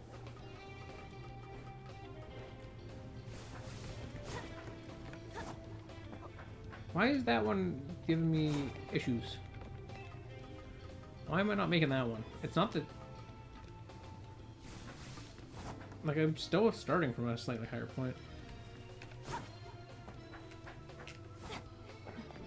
What?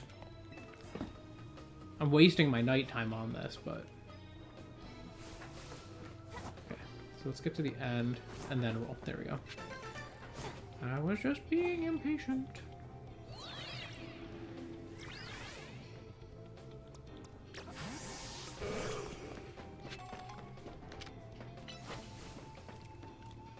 Oh, there's a guy over here with a gibble.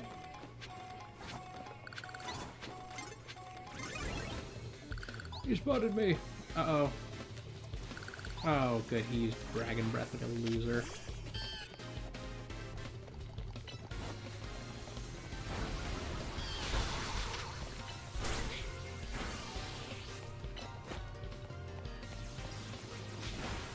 Good bonk. Nice.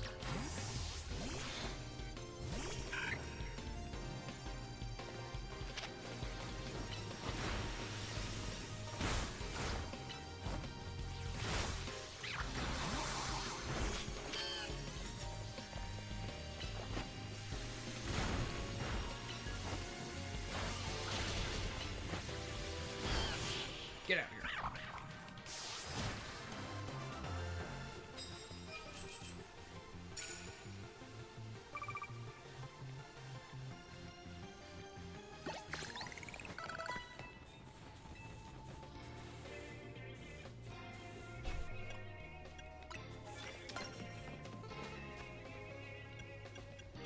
Don't have those.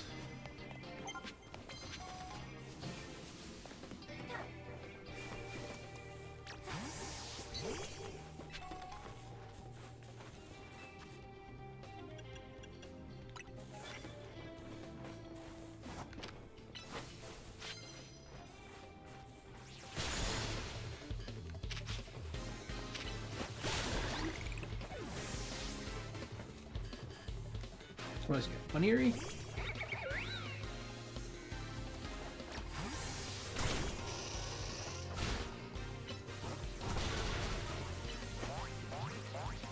Blam.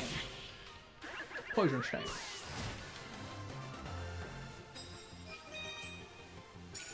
Nice.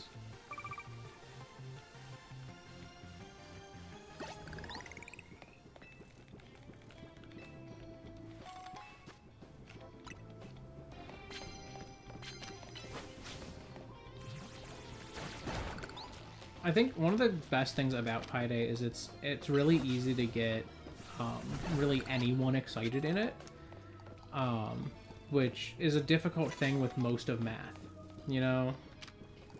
How do you get people excited about math? Free food is a great option.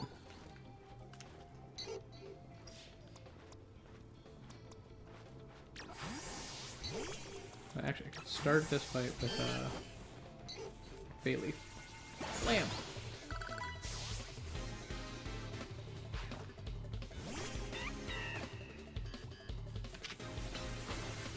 Blam! I am so ready for Xavi now. Oh, there's a Tau Day one too? That's awesome.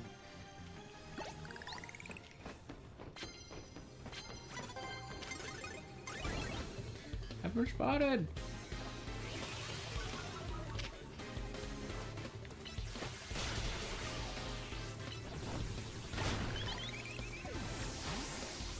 I'm gonna bring my Pidgey in, but we're not staying.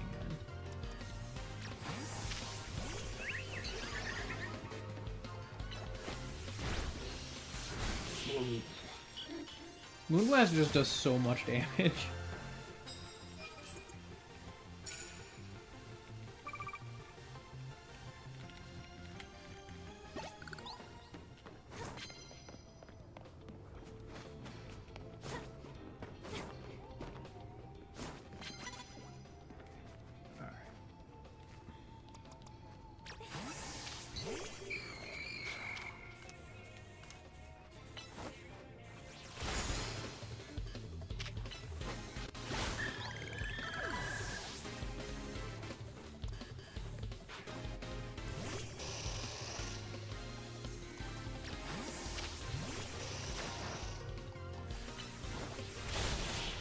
Mine has aerial ace. It's so easy. I mean, it's still cool that they got it, though. You know? I think that's a cool thing. I mean, I think a big part of it is, like, how do you get people excited about math? Free food is a great option. And Pi Day is awesome, because it both can be used... Because people like pies. Pies are tasty. And pies can be circular, which allows you to use pies, the food, to educate people on pi, the number. And I think that's really cool. I think there's a number of good coincidences that line up very nicely. And it's good. It ends up resulting in people being able to get interested in an aspect of math they probably wouldn't have otherwise been interested in. Because that's the thing, is like kids always go like, oh, like, when am I ever gonna use this? I don't need to know this. This is stupid. And it's like, there's a level to which, like, yeah, in a lot of life you might not use certain things, but like it's more about teaching the principles of math. But pi is one that, like, here's an explicit example of how you might use it in day-to-day life. And people like food, so you can eat the pies. You know, it teaches you, like, some of the fundamentals while also giving you something that is very accessible and down to earth. It's like the idea of, you know, teaching people fractions using pizza is such an easy option, or like other foods that you're cutting up. Oh, you have a brownie pan that's this many inches by this many inches. You want to cut square brownies that are 2 inches by 2 inches. How many brownies can you cut from the pan? That's an instance of very functional, usable mathematics in your day-to-day life. And I think that's really cool.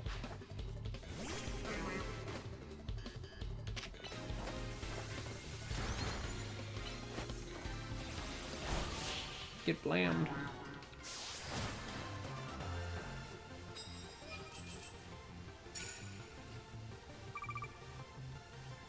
Yeah, it's a completely unintentional pun that just happens to have been there and results in it just making the day really easily accessible for like so many kids learning math. You can teach them about pi and Pi Day the second you teach them about the number pi. I probably should have rolled from that edge and then I would have gotten that item, but it's fine. It's fine.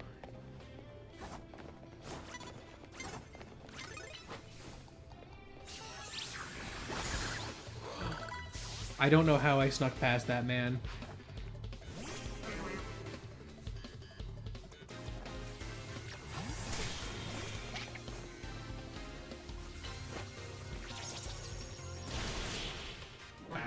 One shot with that. Yeah, my team's a little over leveled at some ends of the team, but it's fine. We needed to get everyone up to speed, and now everyone's up to speed, and that's what matters. How much night is left? Yeah, not a lot. So it's fine. It's also money. This is free money. Ooh, hey, you didn't see anything. Didn't see anything, kid.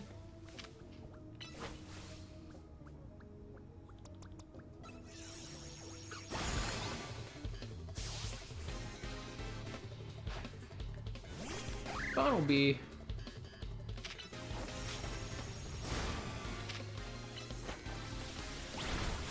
I want to know when they're going to let people make fat characters in normal Pokemon games and not Pokemon Go.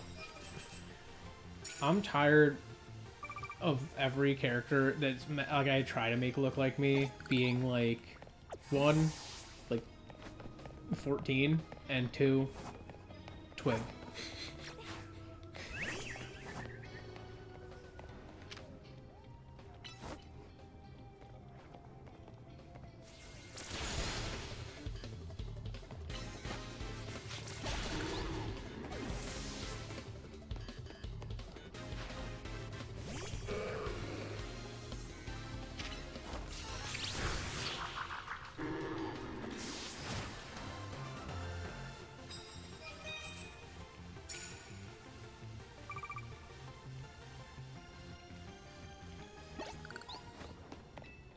I'll take a free cup of coffee.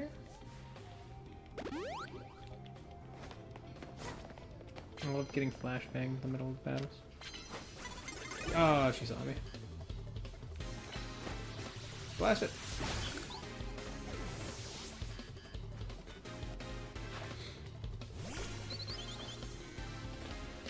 I do actually really like this battle. This is one of my favorite ones. This one is just like, it's such a windy space that you can go on the roofs, you can do a bunch. Fair enough. Get your sleep.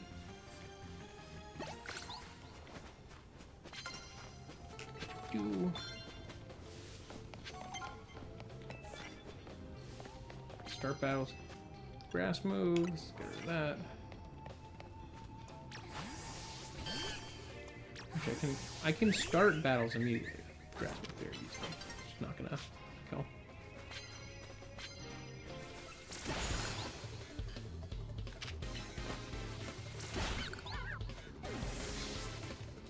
Yes. This is definitely gonna be the last fight we can get into tonight. Oh, you little turd. Blam!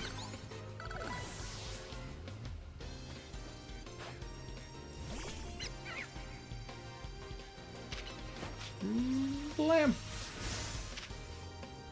He's good.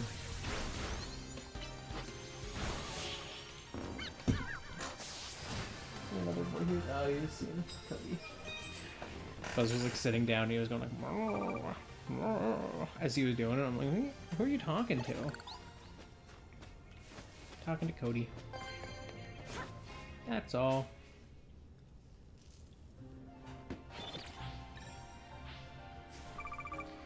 Alright.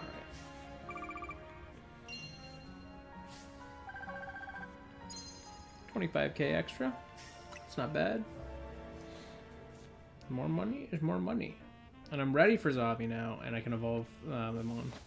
If you haven't noticed, I've been avoiding evolving Mons in the middle of those spaces. Because I feel like it's... I don't know. Something about it feels less honest. And it's something I've started doing in my like main playthrough as well. Is like, I won't evolve while I'm in the thing. I'll evolve after I leave it. And I think that's a very kind of good way to approach it. I think it works nicely. Anyways, we have 2 Pokemon to evolve. Really, I have not updated the evolved forms on my spreadsheet yet. Okay.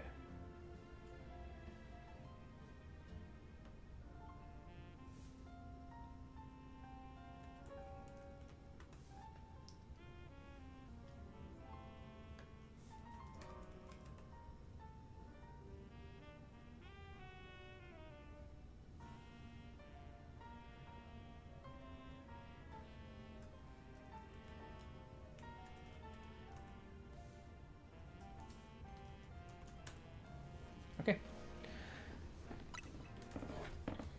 Let's evolve Poisson Fouille.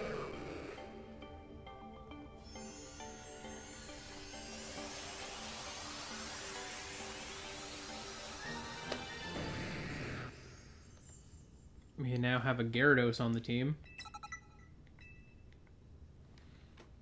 And we have Bite. It's going to be useful. And then let's get Poulet Roti evolved.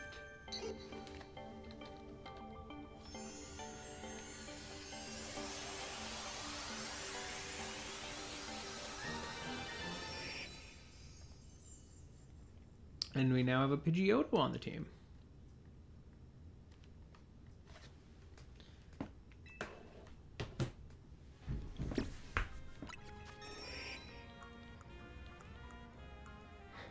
I could learn Wing Attack, but I don't really care to. Because it's the same strength as Aerial Ace. It has a slightly lower cooldown time, but Aerial Ace is quick with it. Just, so I think it's more useful for now to have that.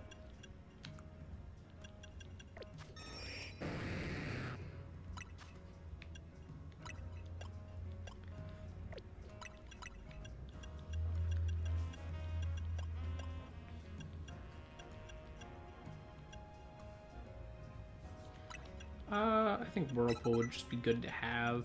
Why not? You know? We could put Twister on, because again, look, why not?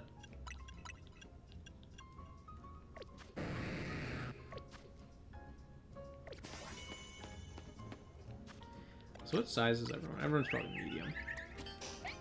Yeah, this game has a preference to give you medium-sized spawns.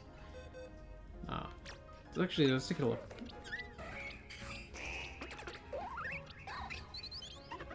Yeah, we have 1 extra large, and that's an extra large because it's an alpha.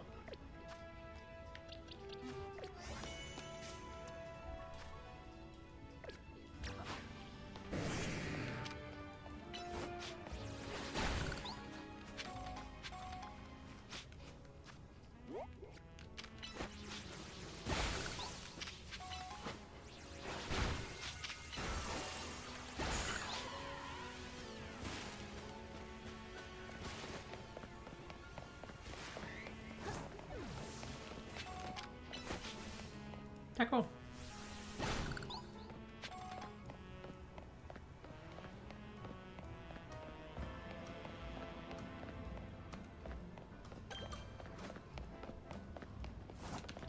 I think I got my new travel spot.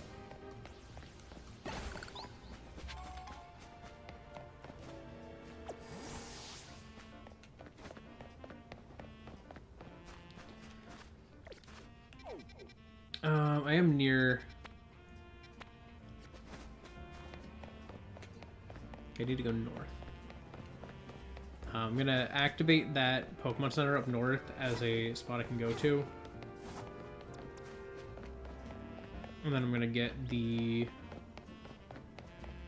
actual fight that we're here for going.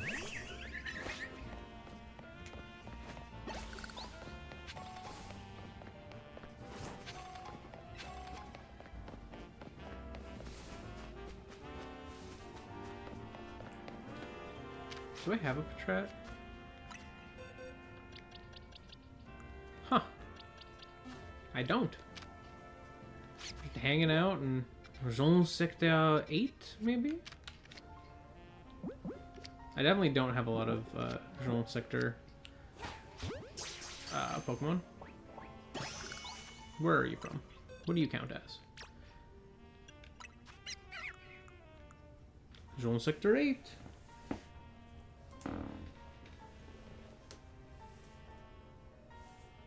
I feel like I'm going to go with the very easy option here. So I apologize in advance for how this is going to just be.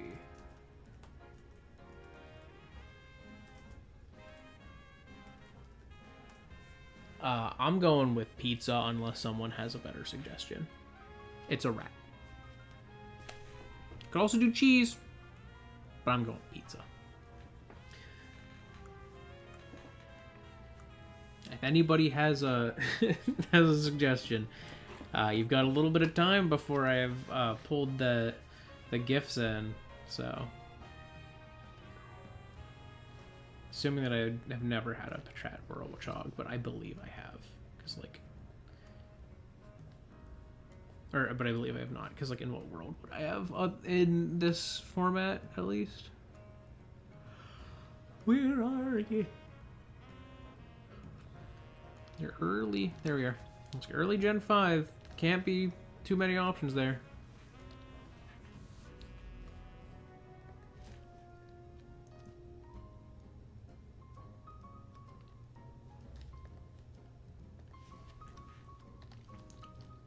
Patrat. Watchog. Boop. Alright. Do.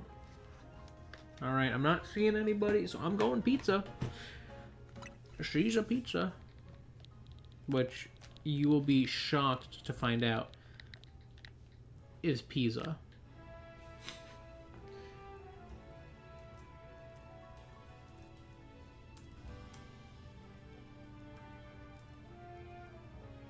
I forgot to put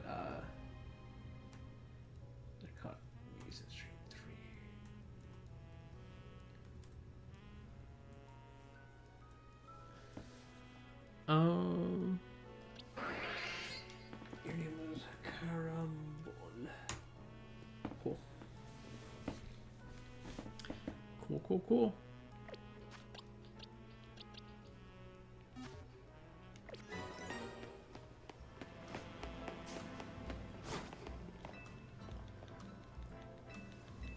You got items for me. I'll take 20 free Mega Shards. Oh my god. Please and thank you. I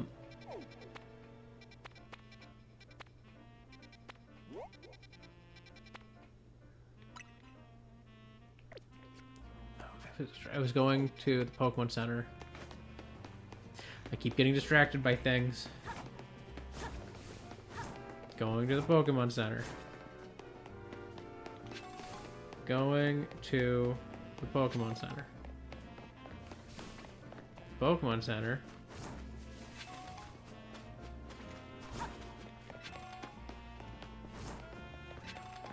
Is right here.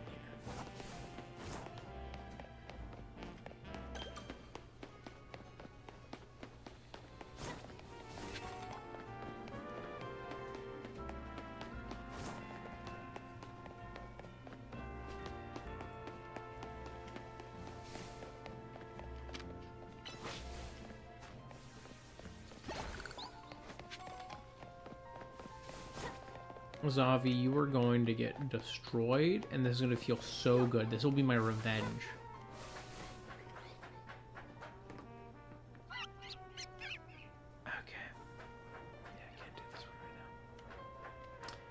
Can I grab that?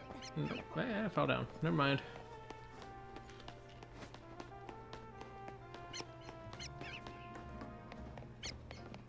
Yeah, I can't even get over there to get that. That's okay. It's fine. I grab both these super potions.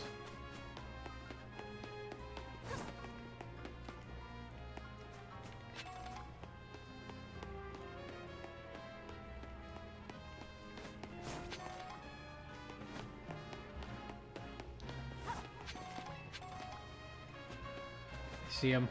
Gotta grab this item, Xavi, and we'll fight. I won't let you beat me.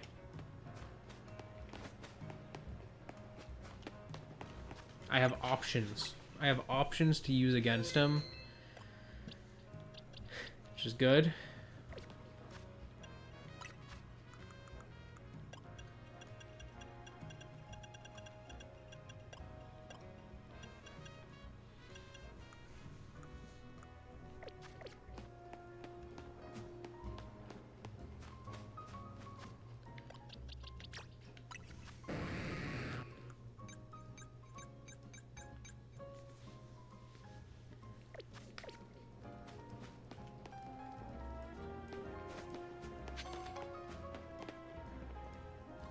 Hi, Xavi. This is exciting. There's something just so rank X about you. It doesn't matter if you get what I mean. What matters is, do you want to battle or not? I'll battle you.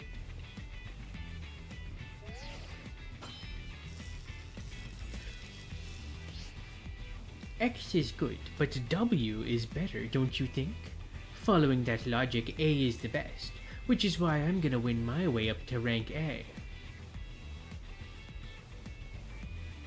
I'm going to reach rank A first. Rank X really does suit you. I mean, you've got a face that just screams, I love rank X. And you have a name that screams at Xavi. Your name starts with an X. And this little turd.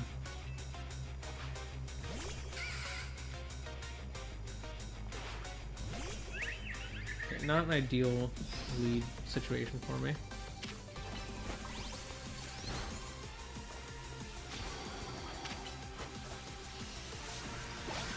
Nice.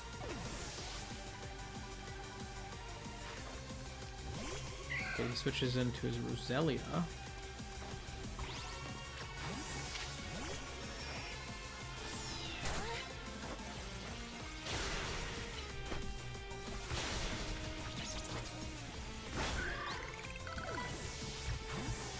This is the... Yeah, okay, I was right. I was like, this is the one. Nice. The scary one's gone. That can't be right. You're too strong for rank X. Yeah, I accidentally was grinding a little longer than I needed to. Uh-oh. Okay, still didn't do a lot. Draining Kiss.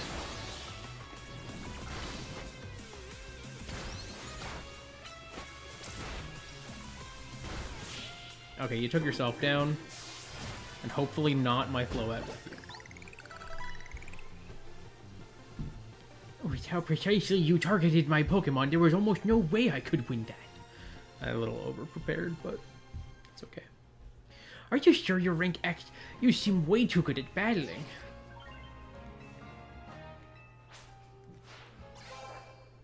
No.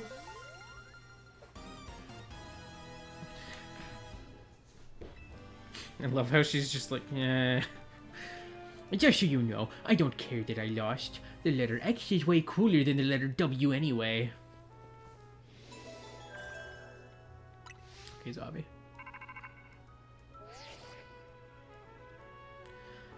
You're rank W now? Awesome. Come join us all back at the hotel.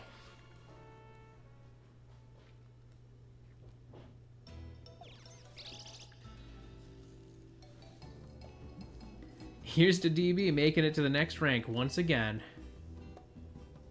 Oh man, you could have... Oh man, you cooked up another masterpiece, Urbane. I can't wait. Lita, you know we're not celebrating you, right? Well, it won't feel like we're celebrating anyone if the rest of us just sit here quiet and hungry. Naveen, how about you relax and enjoy some croissant curry? No, thank you. Curry and croissants stand alone nicely, but together, they're less than the sum of their parts. But they make a whole new flavor when you put them together, just like all of us in Team MZ.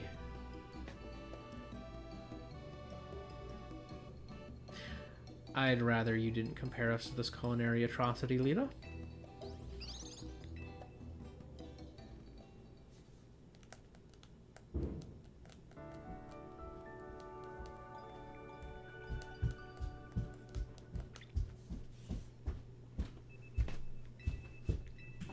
One of my hopes for the DLC is that you see a lot of returning X and Y characters in it. Though I'm not sure that that's going to happen. I'm not sure. Maybe. It would be nice. It would make me happy. Morning. How's Hotel Life treating you? It's been amazing. Heck yeah. You know, I came here from far away. Just like you. The hotel is my home these days, too. And it's such a nice place. I wonder why no one else ever stays here. Wouldn't you like to have more guests, AZ? I don't mind the quiet. This place was intended to be my final residence.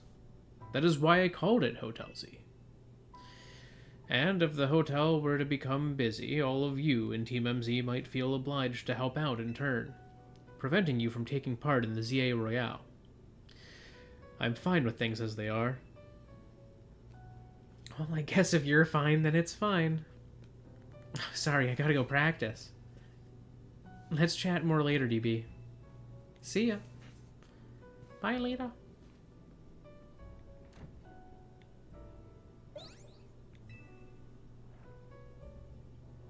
What is it, Floette? You seem somehow agitated. These are Lita's belongings, aren't they?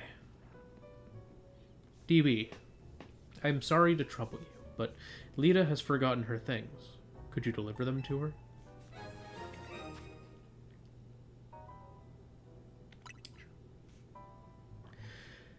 Perhaps this would be a good opportunity to speak further with her. You are both members of Team MZ. It is good to know your allies well. You should find Lita in Sector 5 of the Vare District. Perhaps a battle will help you understand more about one another.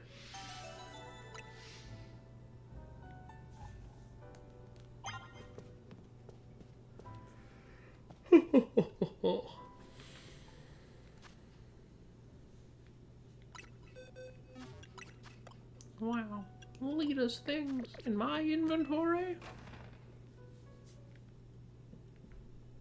How exciting.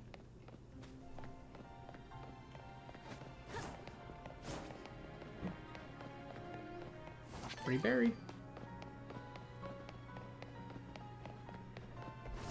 I don't want your makeover. I know what your makeover is. Oh, I do need to change my outfit, actually. I do need to go clothes shopping. Huh. Let me see. Oh!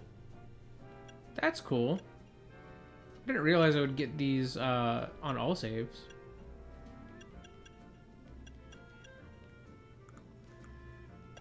Well, that's nice.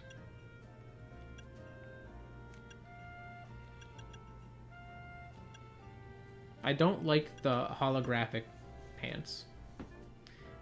It's like, these are not real pants? They're holograms? Why am I wearing them? As if they are pants.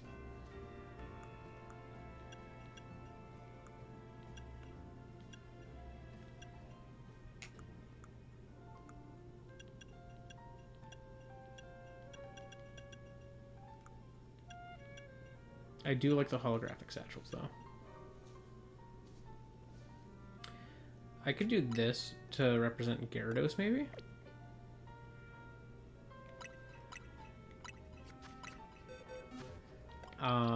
We also have the Pidgeot, or Pidgeotto.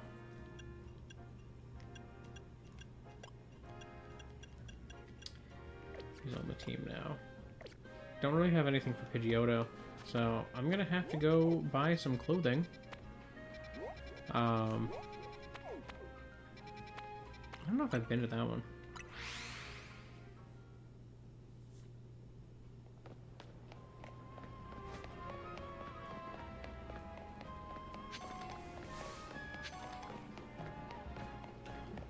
Keep getting distracted. I see like little items. I'm like, I want those. I want those items. Please. In my inventory, mayhaps. And then I run and I get them, and then they shouldn't be there.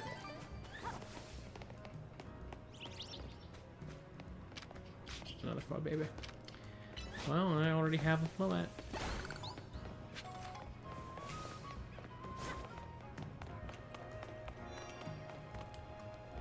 Okay.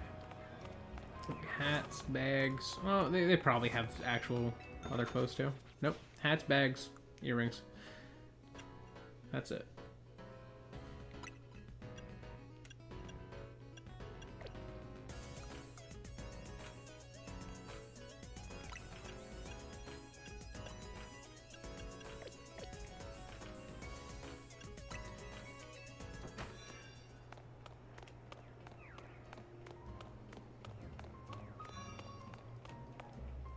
Ooh, these look like they could have some,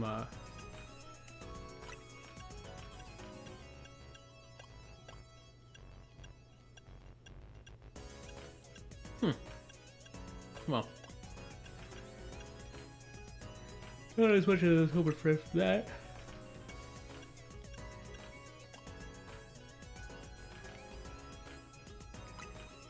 Alright, if I buy this one... Oops. And I buy this one,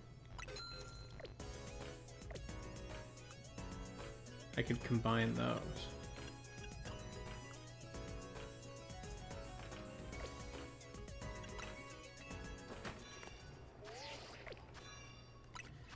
So, yeah, the way outfits work in this game, so you can go like that.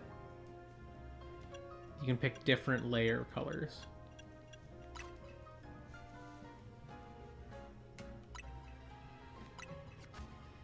So that's kind of a Pidgeotto piece of attire right there. Are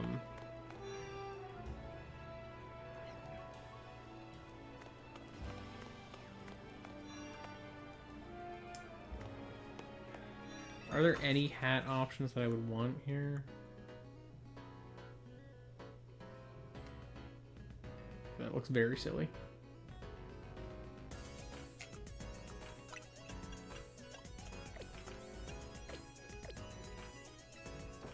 Because I don't really have something to represent my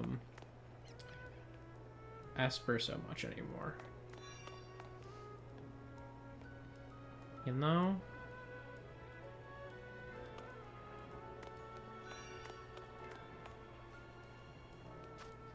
Though, I guess there was the other shirt I could have gotten too that would have had a little something I could have used.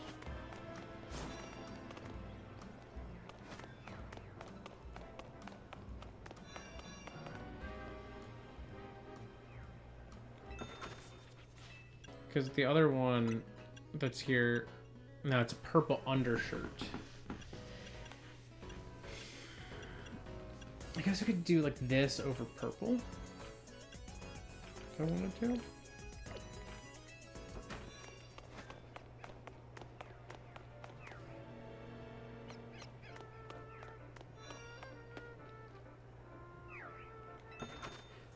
I could go for earrings.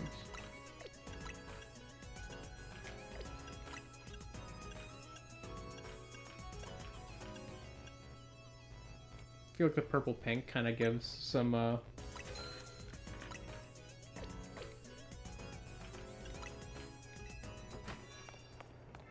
yeah, that feels like a little fitting because it's like it feels like the two eye colors. You know, you have like the bright bluish purple, or like the deep bluish purple, and you've got the pink. Psychic type, you know? I feel like that fits.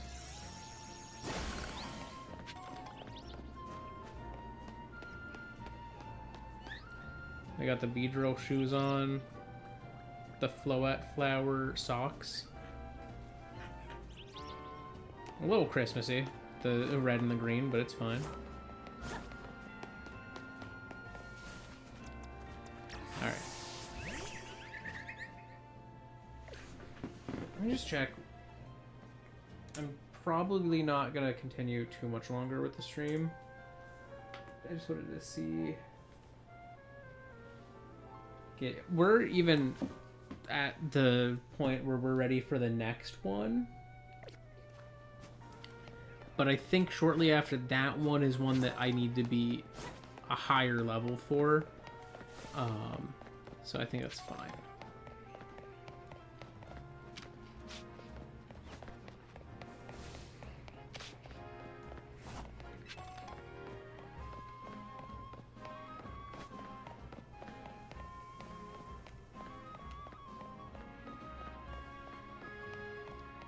Oh, I can do something that I recently realized.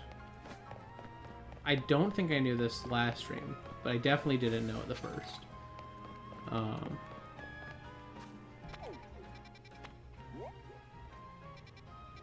Oh no, PLZA is a wild zone now. What? No, that one already was. Never mind. Is there a new one that's a PLZA? No. No new PLZA. Never mind. Don't mind me. Don't mind me at all.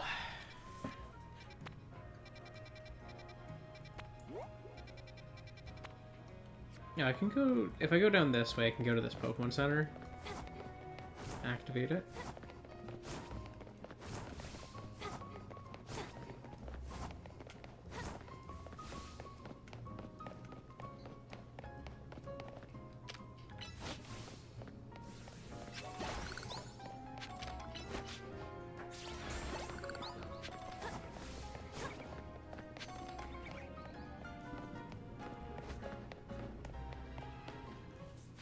Ah, this is the one. Hello there, youngster. Are you familiar with a Pokemon called Budew?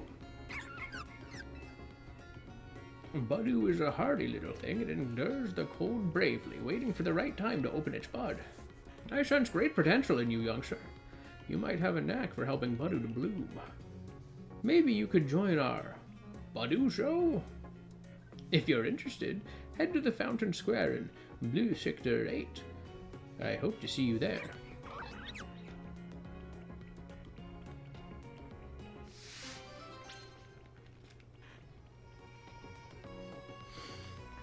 My Budew's dead, buddy. I'm sorry. I mean, I don't see anything wrong with bringing him back from the dead to do just that thing, because there's no battle or anything. It's not like that, but I don't know. I feel like I should... I keep forgetting to turn on my my sub goal thing. I'm realizing that. Alright, let me look. Let me look at what I can do that from here. Alright, let's see. Let's log into Streamlabs. Let's log into Streamlabs. And we'll see. Yes. Continue. Continue.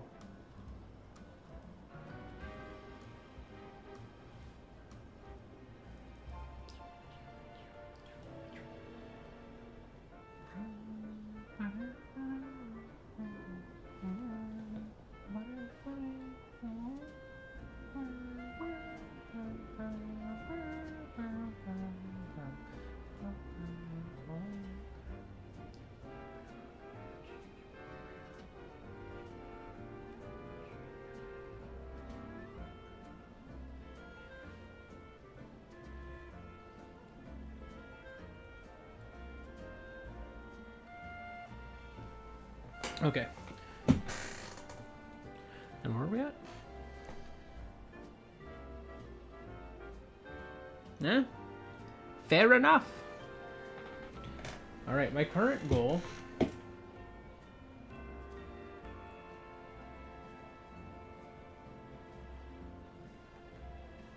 I wish there was an easy way to just like edit it, but I cannot. Okay.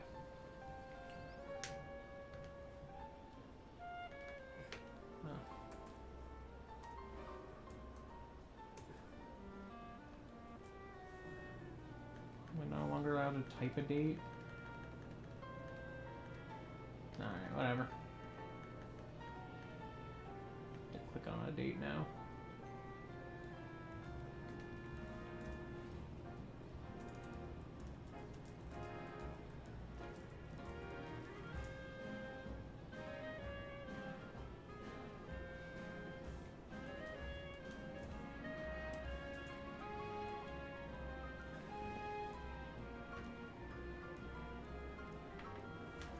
Alright, and then, can I turn it on over here?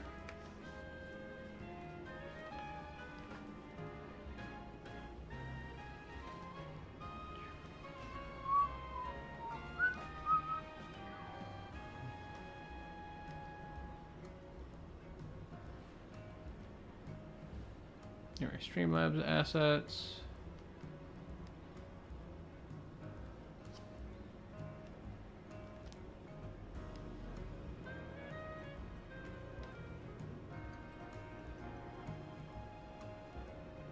And sub goal. Yay! There we go. Yeah, if I hit 275, I can revive my Budu, hypothetically. For anyone who is new, I don't know why I didn't realize I could just edit this on my laptop now. But I can. So for anyone who doesn't know how my sub goal works, in my Nuzlocke, a Pokemon can be revived up to 1 time. So every Pokemon gets 1 revive. Those revives are determined based on sub goals. So right now we're at 273 subscribers. If we hit 275 subscribers, then I can revive 1 Pokemon. That is by default chat's choice. So when I come back in the next stream after I hit that point, or if we hit it during that stream, people in chat can say, I want this one revived. The first one I see listed is poof, moved back to the alive box. Not necessarily going straight onto the team. If people really want them straight onto the team, I can, but, you know, they go back to being alive. I have a thing in place in my tracker that tells me when they are revived. So, like, there's a stream when it died entry that I list. Any Pokemon that dies, I list that, so we know how many streams it was alive for. And then I have a box that's for revived, and I can check that, so I'll know that a Pokemon has been revived before. And then I can check another box for re-dead. Dead again. At which point, if it dies again, gone. Dead for good. Not coming back. So,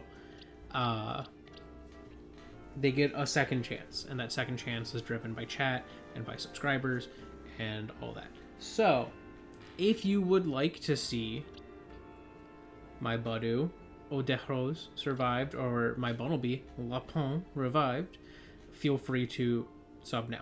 If I hit the subscriber milestone off stream, or I don't notice that I hit it on stream, then, because, you know, if you don't have public subscriptions turned on, I don't think Streamlabs can know that you subbed, so it won't tick up for me.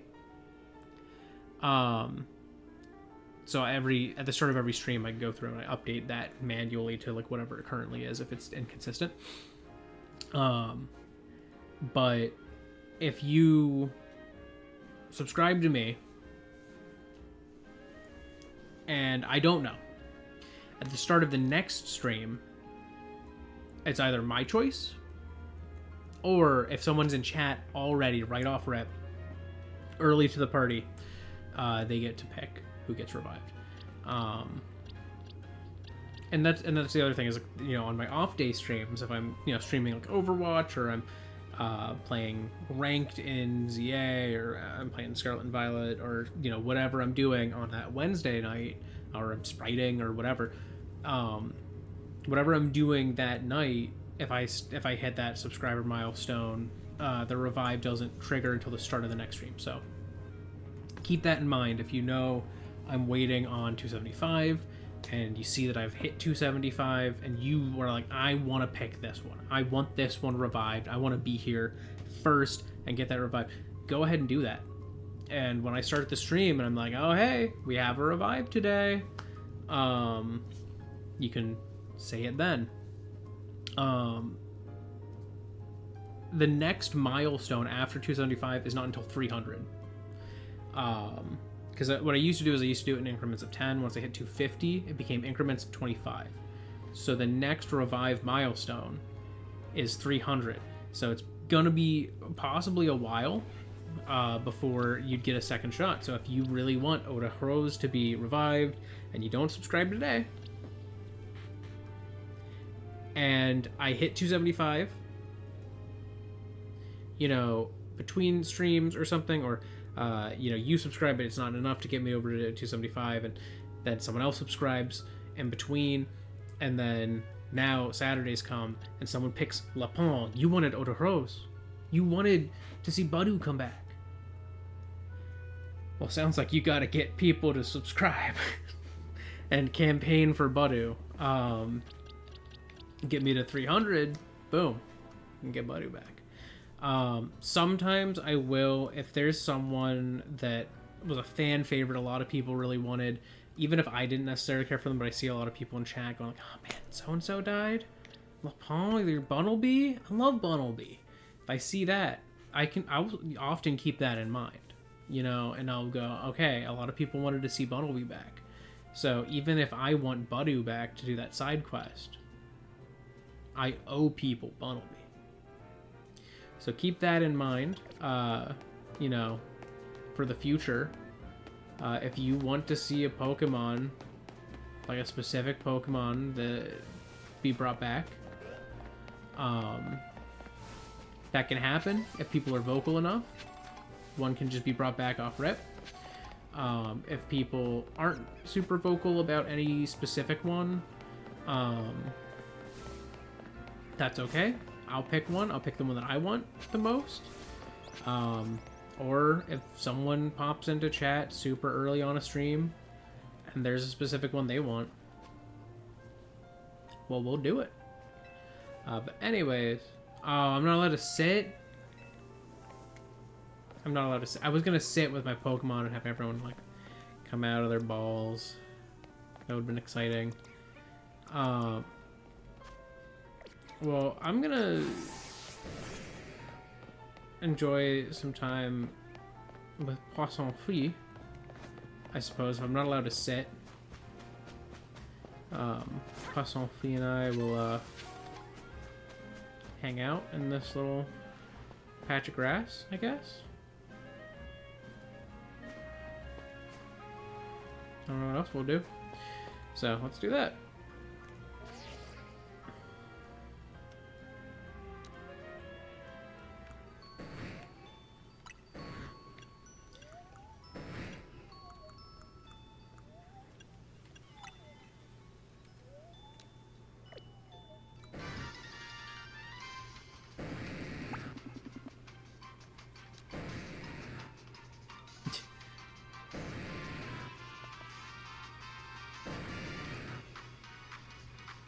Okay, so let's not go crazy.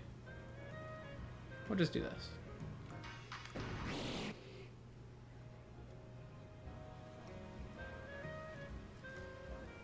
Go wherever you want, Poisson Free.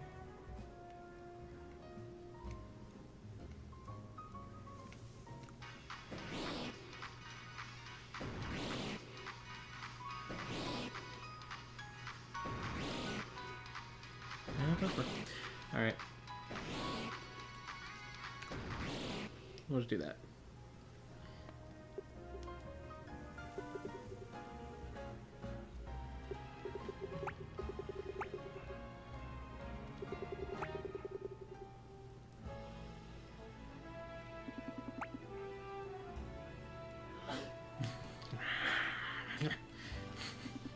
All right, that's silly. Okay, good enough. But yeah, I'm gonna be wrapping up for today. I'm gonna do a quick check, see if yep, nope. Okay, we're at 273. All good. That's what I was expecting. All right, so thank you so much if you joined me live or after the fact. Either way is cool with me as long as you had some fun. That said, I'm gonna go do human things as humans do, and you probably should too.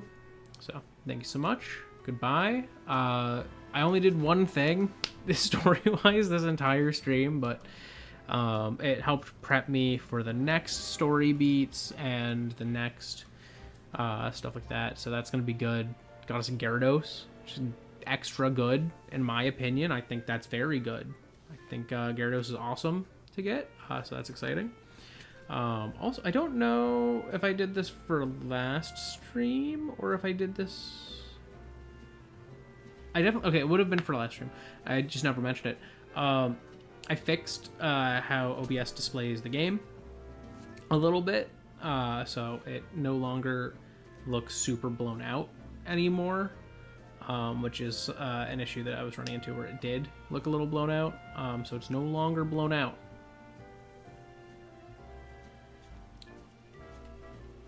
About it. That's all I gotta say. But yeah, goodbye. See y'all next stream, and yeah, that's all from me. Next stream we're probably gonna be unlocking the ability to get Beedrillite, Gyarados, I don't know why I pronounced it that way, so just Gyarados, and Pidgeotite. Those three would all become available, I believe. I believe we also we would not have access yet to our starters, Megastone. That's later. But yeah, we would get access to all three of those, I think. Or no, not Beedrillite. We would get access to Pidgeotite and Gyarados, I think. So that's exciting. But yeah, that's it. Bye. I'm leaving now. I hit stop. Wow.